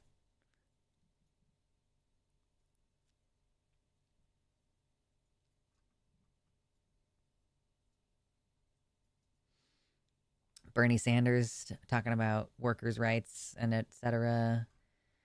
I wonder if someone like Bernie is going to try to run next time.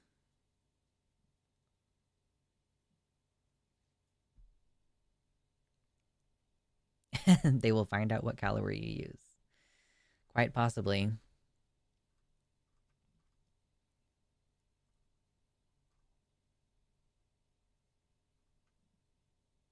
So you have chosen pepper spray. I do think, just as like a kind of closing remarks and comments, I do kind of want there to be an investigation because Harrison Wall's campaign, I think, was possibly the most donated to campaign ever, and they still lost this badly. This person says that they were spending $450,000 per day on having their names on the dome in Las Vegas. And I saw someone else saying that the set of that podcast, like Call Her Daddy or whatever, someone said that they spent 6 figures building that set.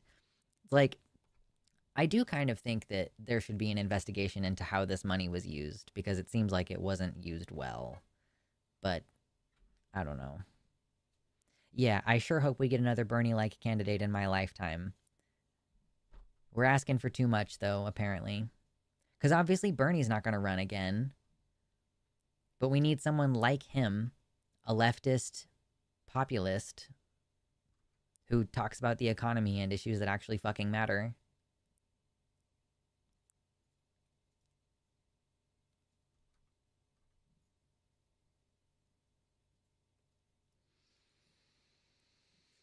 Oh well. I hope Summer Lee can work her way up. I don't know who that is.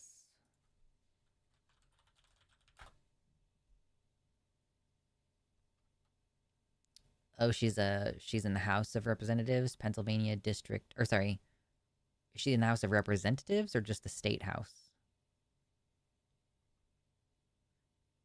Congresswoman Summer Lee, serving Pennsylvania's 12th district. Um, I think she's in the House of Representatives. Yeah, that could be cool.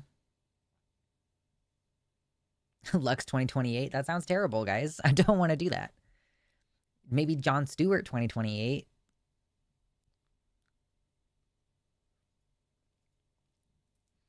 It's asking for a lot of grassroots action to wrest the Dem party from the centrists and corporate Dems. Yeah. We're going to need Buttigieg AOC 2028, maybe. I don't know. I kind of feel like we'd have more success if we ran like a pretty typical white man kind of thing.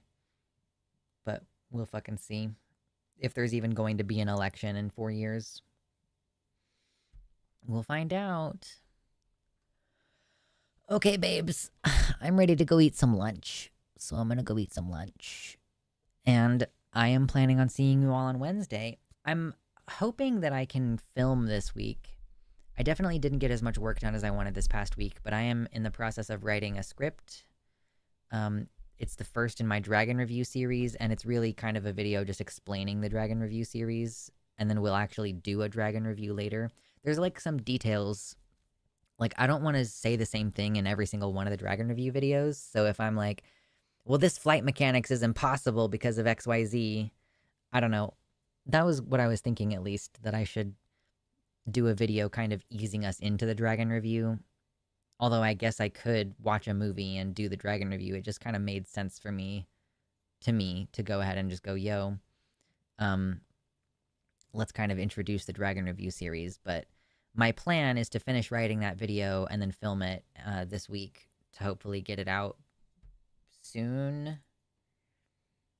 Like, my last video essay posted on like October 23rd, so I want to get it out next week at the very latest. So that's what you can look forward to from like the main video channel stuff right now. And then yeah, we'll see what stuff comes up between now and Wednesday. If there's anything you want to discuss on the stream on Wednesday, go ahead and drop it in the Discord links, the stream recommendations channel.